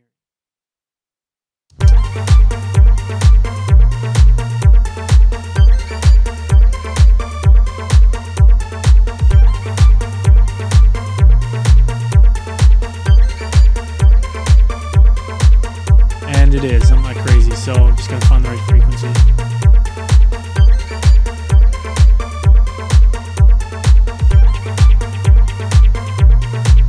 That's it right there. Oh, and would you look at that? It's right at the same spot the frequency analyzer told me the high end starts. I'm telling you, that thing does not lie.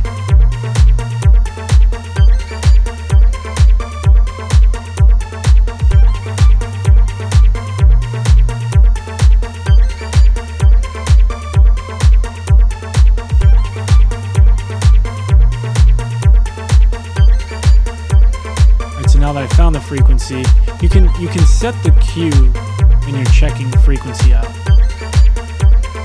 Now, this is going to take a little experience to know when to stop, but the way I do it is, so okay, I hear a little bit of it, I keep widening it, and again, the purpose of what I'm doing right now is I'm trying to find the frequency that is standing out too much on the sides, because this is on the ping pong effect. So, trying to find the frequency that's standing out so my ears know when it hears it. So I hear where it starts, but you don't want to just cut out a little notch because it's probably more than that. So what I'm going to do is I'm going to increase the cue until it doesn't sound like, because as I increase the cue, I can hear more of the problem frequency. So when your ears keep telling you, yeah, okay, good, you're hearing more of it, you're hearing more of it, eventually you'll reach a point in the cue where you're not hearing the problem frequency anymore, and you'll still hear it, but I mean, you're not hearing it increase anymore. You're now just reaching into other parts of the frequency spectrum of that sound that don't need to be cut. So let's see if I can put that into words, or into motion here, whatever the hell. Okay, so let's increase. Up, yep, it's getting louder. Problem frequency. It sounds like... Keep going. Okay. See, now, it's not getting any louder between 3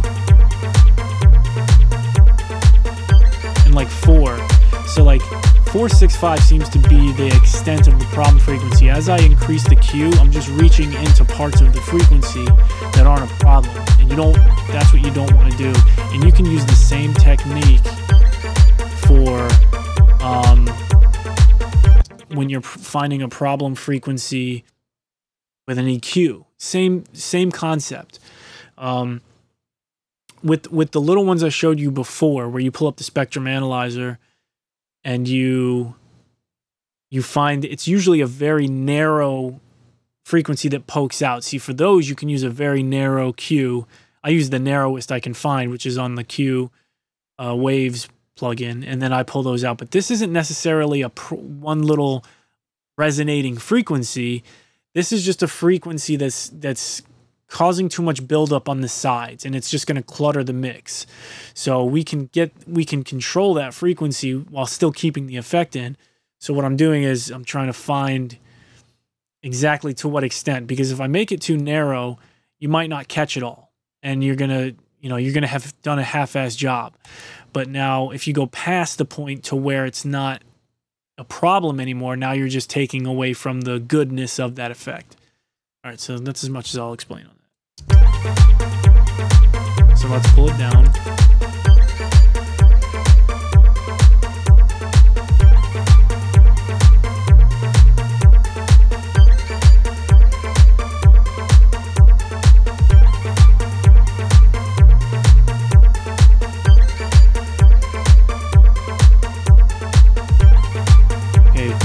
Now I can still hear a little bit, so maybe we can go a little bit.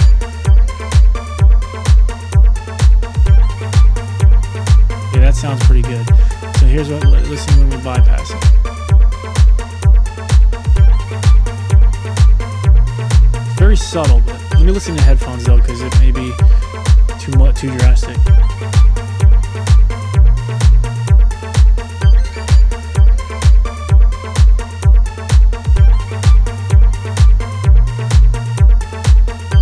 Yeah, see, I'm happy with this.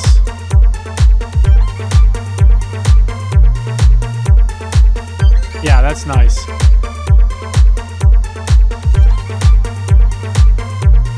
So I hope you heard that.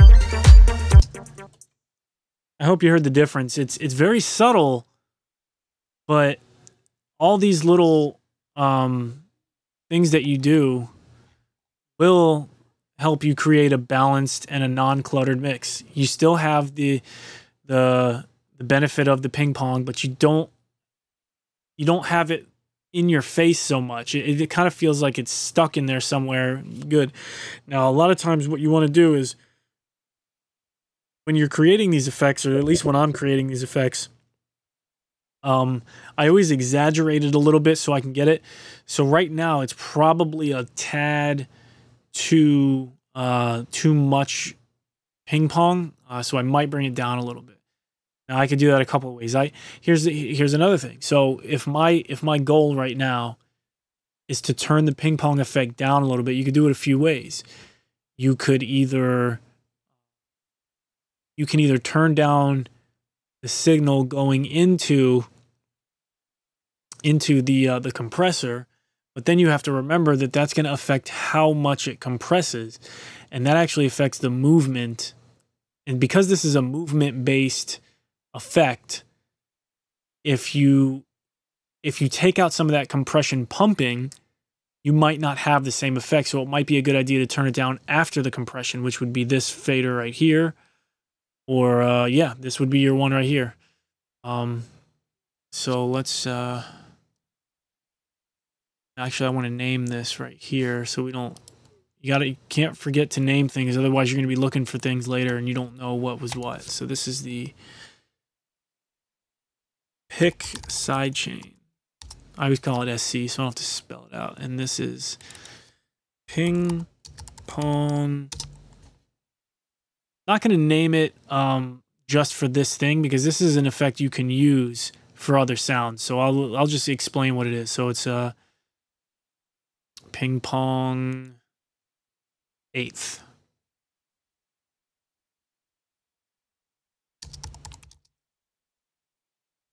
But again, you got to be careful with this, because one of its main features is that it's controlled by this compressor, by this sound. So if this sound isn't playing, say right here, this pick isn't playing right here. So if you send something else to that ping pong and it's in this area, it's not going to be moving with a compressor, which might be all right. But then when the compressor comes in this part, it's going to change the way that ping pong sounds. So you have to kind of be aware of that.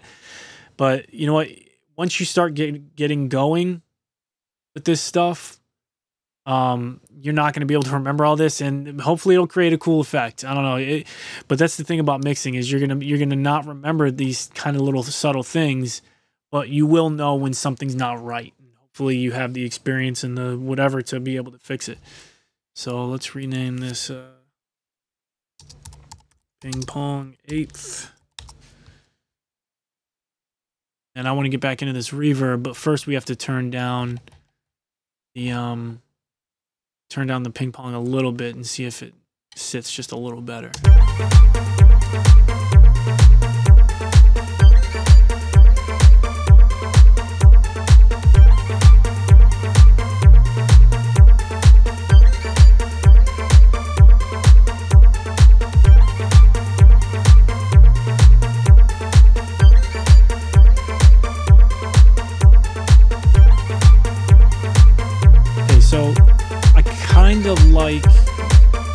It's kind of like chess too. I knew that I wanted to at least test to see if pulling down the ping pong effect was going to make it sit a little better. It kind of did, but then you lose just a tad of ambience. But you have to remember, we've got this reverb waiting to go too. So you have to think in your head like that too, a couple steps ahead, like, oh, well, I'm going to get I'm going to get some, you know, some of that ambience back with the reverb, so you don't have to do everything with one effect. So try to keep that in mind, but you know, we're human, we're going to forget all this stuff, and it's just going to take years before you eventually remember everything because you've done it so many times. Shit, I'm still an amateur. I mean, there's just way too much crap to remember, but all right, let's see.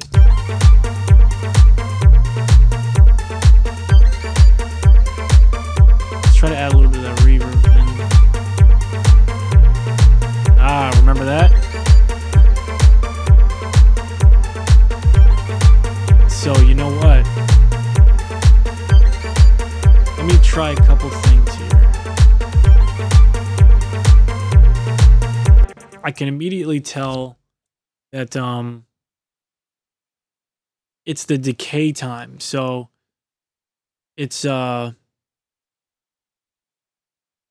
decay time is too long. It's just drowning too much out. It needs to either be gated, or I can do the same thing that I did with the ping pong and put a compressor on it, so whenever the original sound plays, the reverb doesn't get in the way. So we could try a couple of those things. First, I'm going to try with the actual decay time. If you look, it's pretty short already. But let's just see what happens. There just might be too much signal going to it too. We'll see.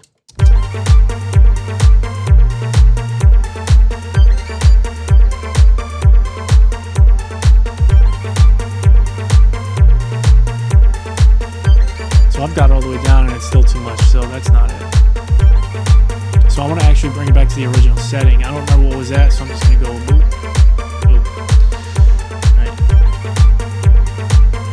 If it's the level going into it, because now remember we got some of the ambience from the ping pong. We probably don't need to send as much to the reverb. See, now that energy goes away. I really like that reverb energy, so this either needs to be gated with the compressor. So since we already got the compressor set up, I'll just copy it over and change the frequency bands.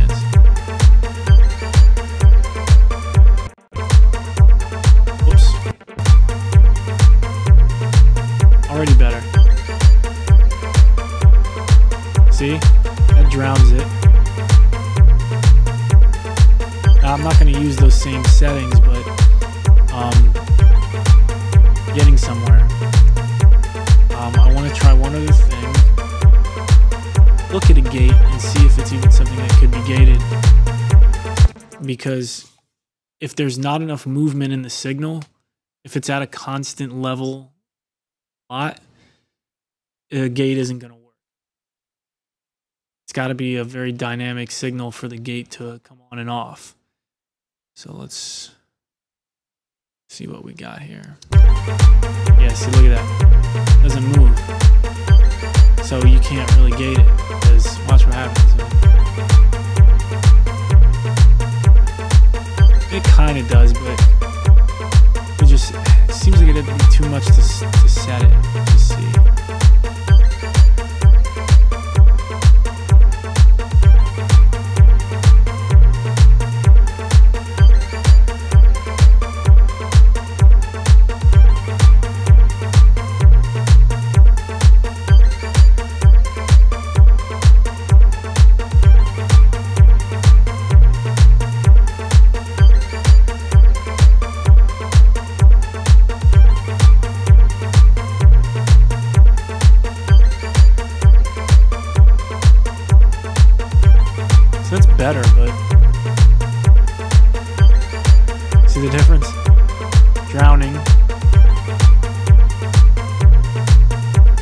honestly, maybe a gate was kind of okay, but I don't know. Let's try the compressor too. I don't want to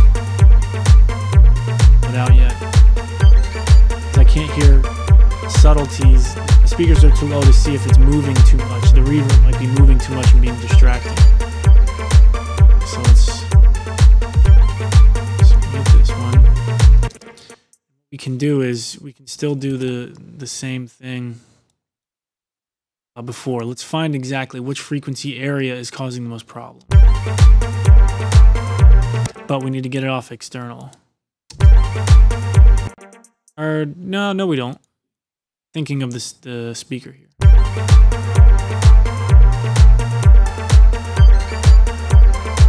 the frequency. So it's not really a problem high up, as you can see. It's kind of annoying.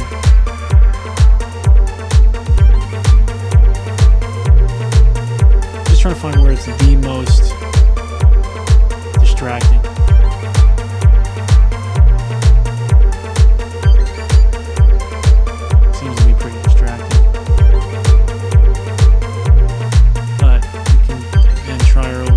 To see if this will give us any hints of which frequency is the strongest. So it looks like we've got pretty balanced, but it's probably this low end. Look at how this shapes. See how it goes up? Nice, and it seems like it should go down right here. Right? If you were going to create a balanced curve. So I'm wondering if this is the problem. So it's between 530 165. So, well, there's a big hole here. I was going to just find the middle point and compress it that way, but we got two bands. Let's try two bands. So 437, 459, and 240. 59 and 240. See, look, we were close. 59. Do it. Bet you that's the one.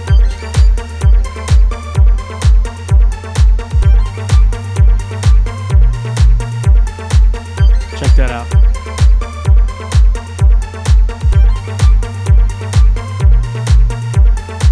Boom.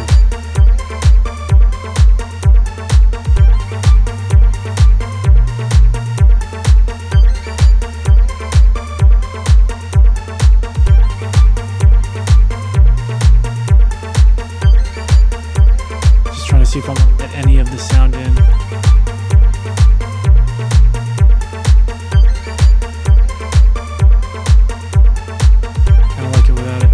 Let's see what these do.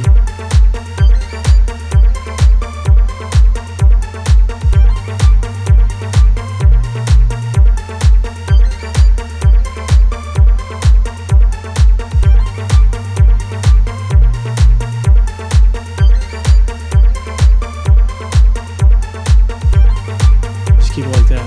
Just check the cue. Make sure we're not taking out too much of the other stuff. See, as we narrow it, becomes distracting again.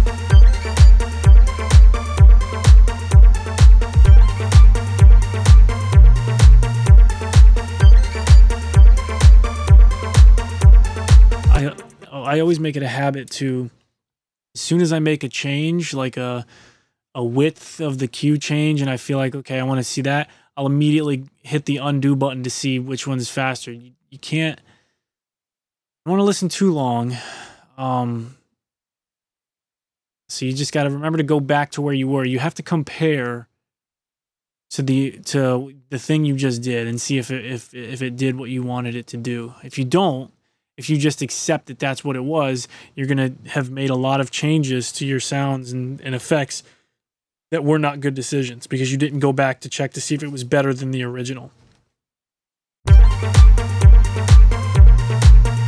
right, so let's find that other frequency and see if it still is a problem. Look at that. It cleaned it up so much. We still have it here. Right. Oh, no. We did this one first. See, look at that. What did I tell you? It always sounds better when it's a balanced shape. These two things were sticking out too much, and this is still sticking out too much. And this could probably even come down more, I'll bet you, but it doesn't have to be perfect. You can use your ear. So, 235. And this is another free moving band right here. So let's, this one could probably be pretty narrow, but let's just check it. Look at that, you hear it. What a pain in the ass, probably causing all kinds of problems. Sounds about right.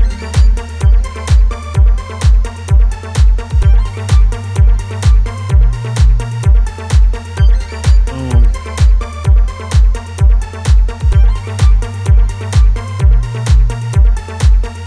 See, now it's so low that my speakers are just so low I can't really tell exactly the effect it's having as far as the release. So I don't want to get too hung up on it. I can use my headphones for that, but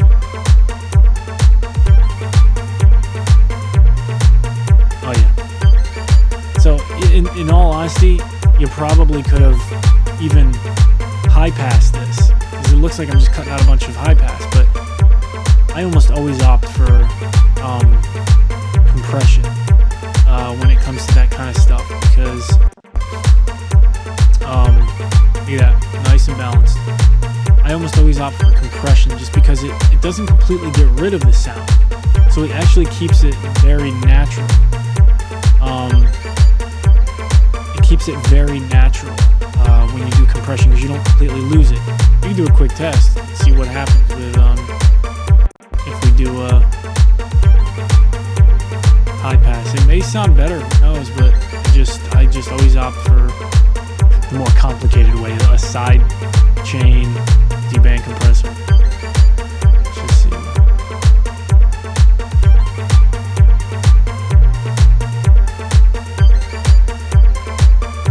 Sounds about right.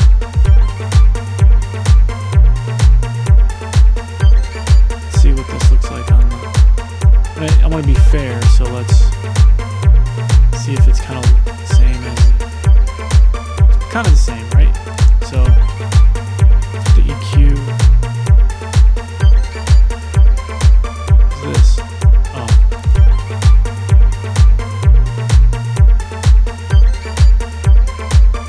That's with the compression.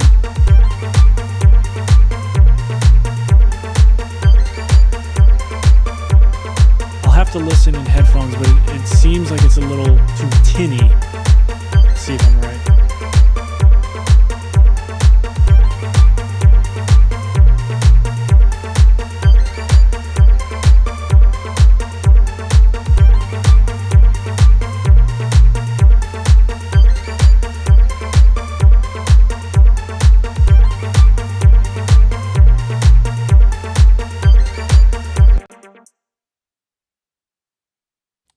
So it wasn't terrible, the EQ, and it was a lot faster.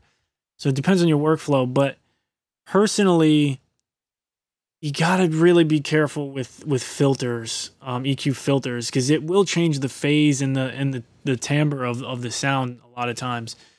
That's why a lot of people actually prefer a shelf over a filter. Actually, I could try that real quick, just as an experiment.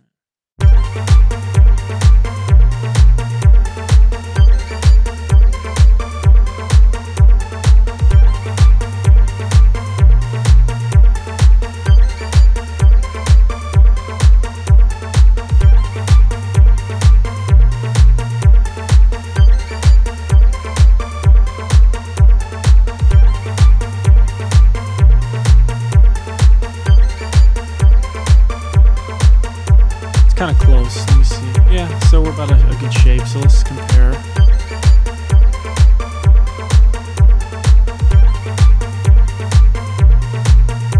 That just sounds a little richer and a little livelier with the compression.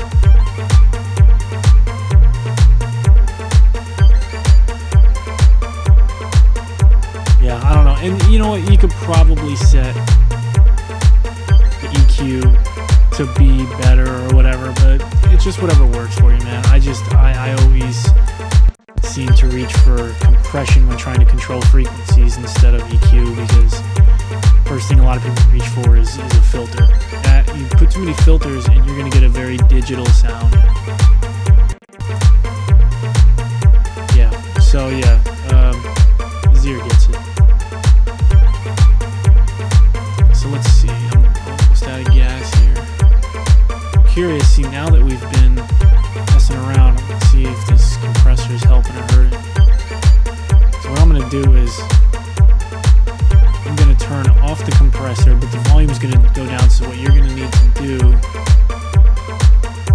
is turn your monitors up when I bypass this to see which sounds better. So put it at about the same volume as you're hearing now.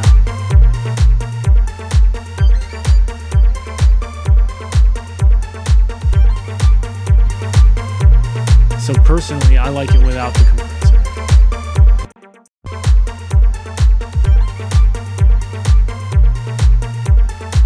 There's a little bit more dynamics, even though it was only doing 1 dB. So, yeah, we'll just save that for the end if we decide to do it.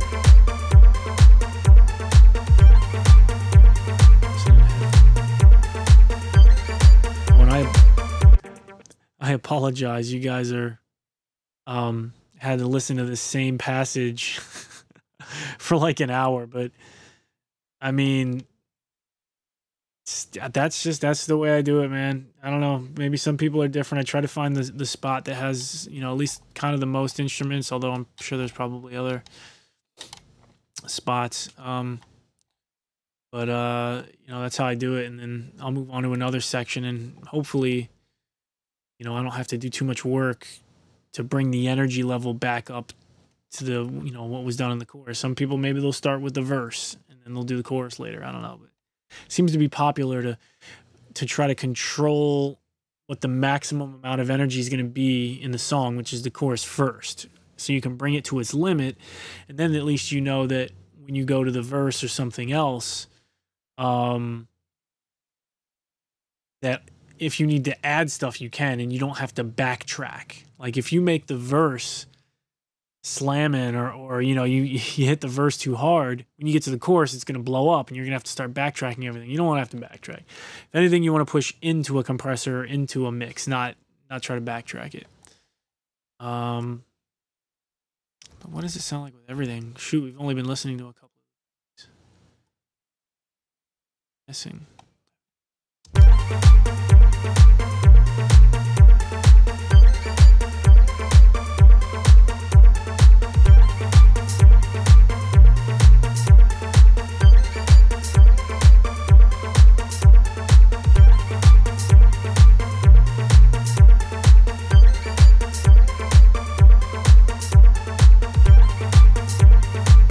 That's funny, the only thing that was out was this. I should have made a bounce of the track before, or I guess we could always go back to the YouTube video to see if making progress or not, because who knows, I might just suck. Might be doing all this crap for nothing. But, you know, one thing is like, shoot, we've been at this for 2 hours tonight. It was probably 2 hours before, an hour, 3 hours. There's some, you know, top mixing engineers that could get 70-80% of the thing done by now, and I feel like there's still a lot of things to go. You know, with time, you can't expect the stuff to come easy. Yeah, 6.5 minutes.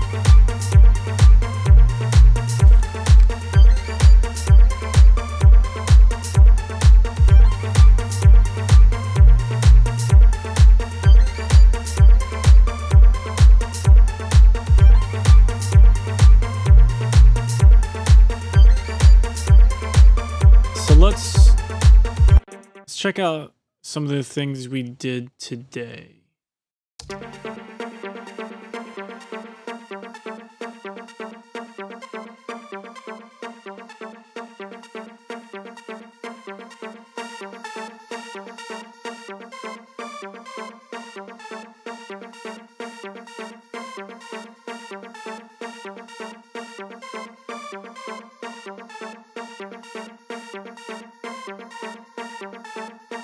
So just these two things alone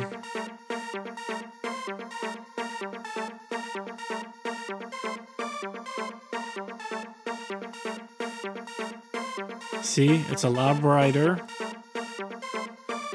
That's not going to make sense till we put this in. I don't even know. Why is this here? I don't remember. Might have been an accident. I think I meant to put it on the bottom.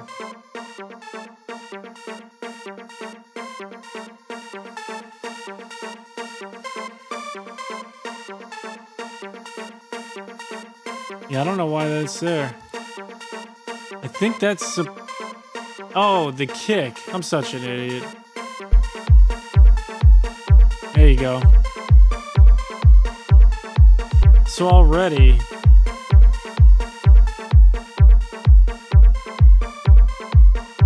Look at that. Look at all the energy we created.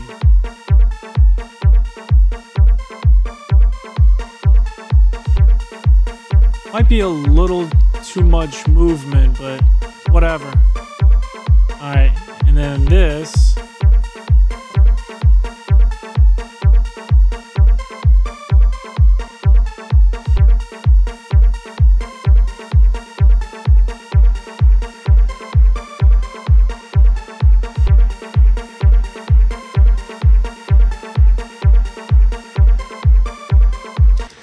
You know, it's weird.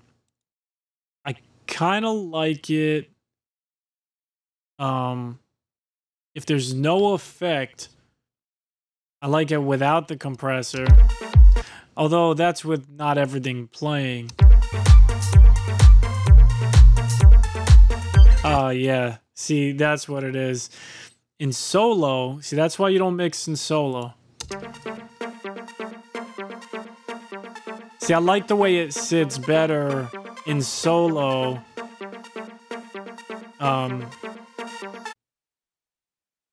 So let's see the other thing. Let's see if this was, because in solo this sounded like too much effect. But let me see what it sounds like. Yeah.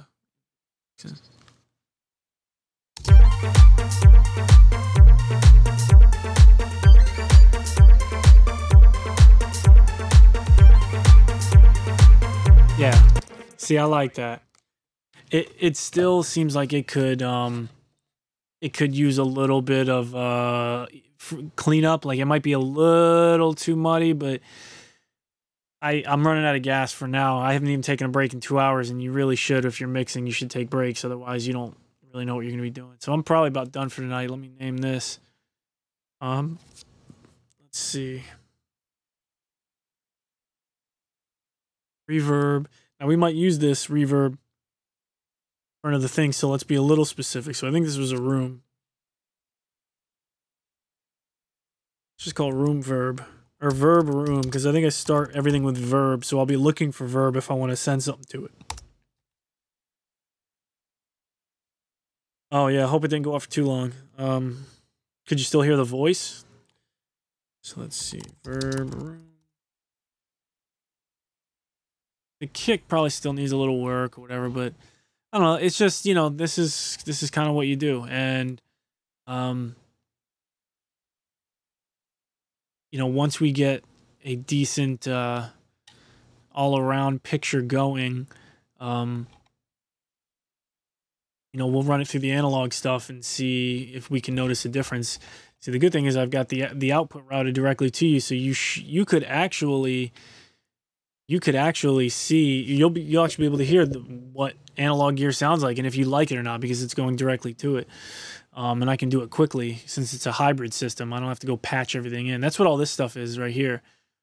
I have my Apollo has 8 analog outputs. So there's 1, 2, 3, 4, 5, 6, 7, and 8.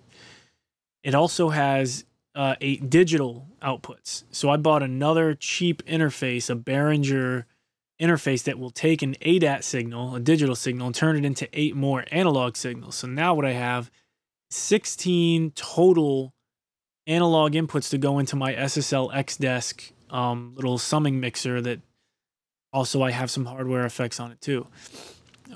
So that's what these are here for. I made a template to just include all this stuff every time I do it, because eventually I'm sure I will go to, you know, out of the box if I'm going to mix it like that. The burl in is coming back in from the SSL and all, you know, all the effects and everything into just a 2-track. So it's just going to be a left and right stereo mix right here, and then I'll put my mix bus stuff here. And depending on what I want to do with it, this may even not be enough, and I may go do another thing, but you know, it'll get to that. And then I end up switching this stuff up here. And this is interesting. I'll give you a little nerdy bit of information. When you're doing a hybrid setup, being converted into an analog output, there is a 1.0 sample. Oh God, I hope it's in here. Is it? Oh, I don't think I set it. Okay, I think I had it at 0 because I change it every time, but there is a 1.07 sample delay on the ADATs.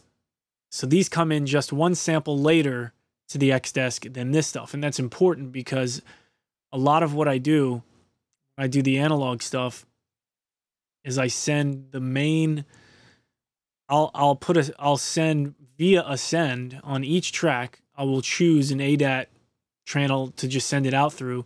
The ADAT channels get no hardware effects. It's just a clean signal, a dry signal, straight from Pro Tools. So this is like my clean stuff. So that means that when I use the SSL stuff, or the analog channels of the Apollo, that's what's actually going to get parallel processing, parallel compression, parallel EQ. So these need to be exactly in sync with these, because I could be sending the kick to 1.2 and then want to put parallel compression on SSL 1.2. But when you're mixing these two signals together, they need to be exactly in sync or you're going to get phasing. So that's why I have these in here to put a 1.07 sample delay on the analog channel to match this. Now I know that's some nerdy ass shit, and you probably don't give a heck, or fuck, or shit. But if you ever get a hybrid system, you need to keep that into account. You might drive yourself crazy if you don't realize why it's not working. But this works perfectly. And if we do this mix in analog, I'll show you how we set that up. All right. I am done for tonight. If you watched, hope you learned something. Do another part 3, I'm sure. So take care.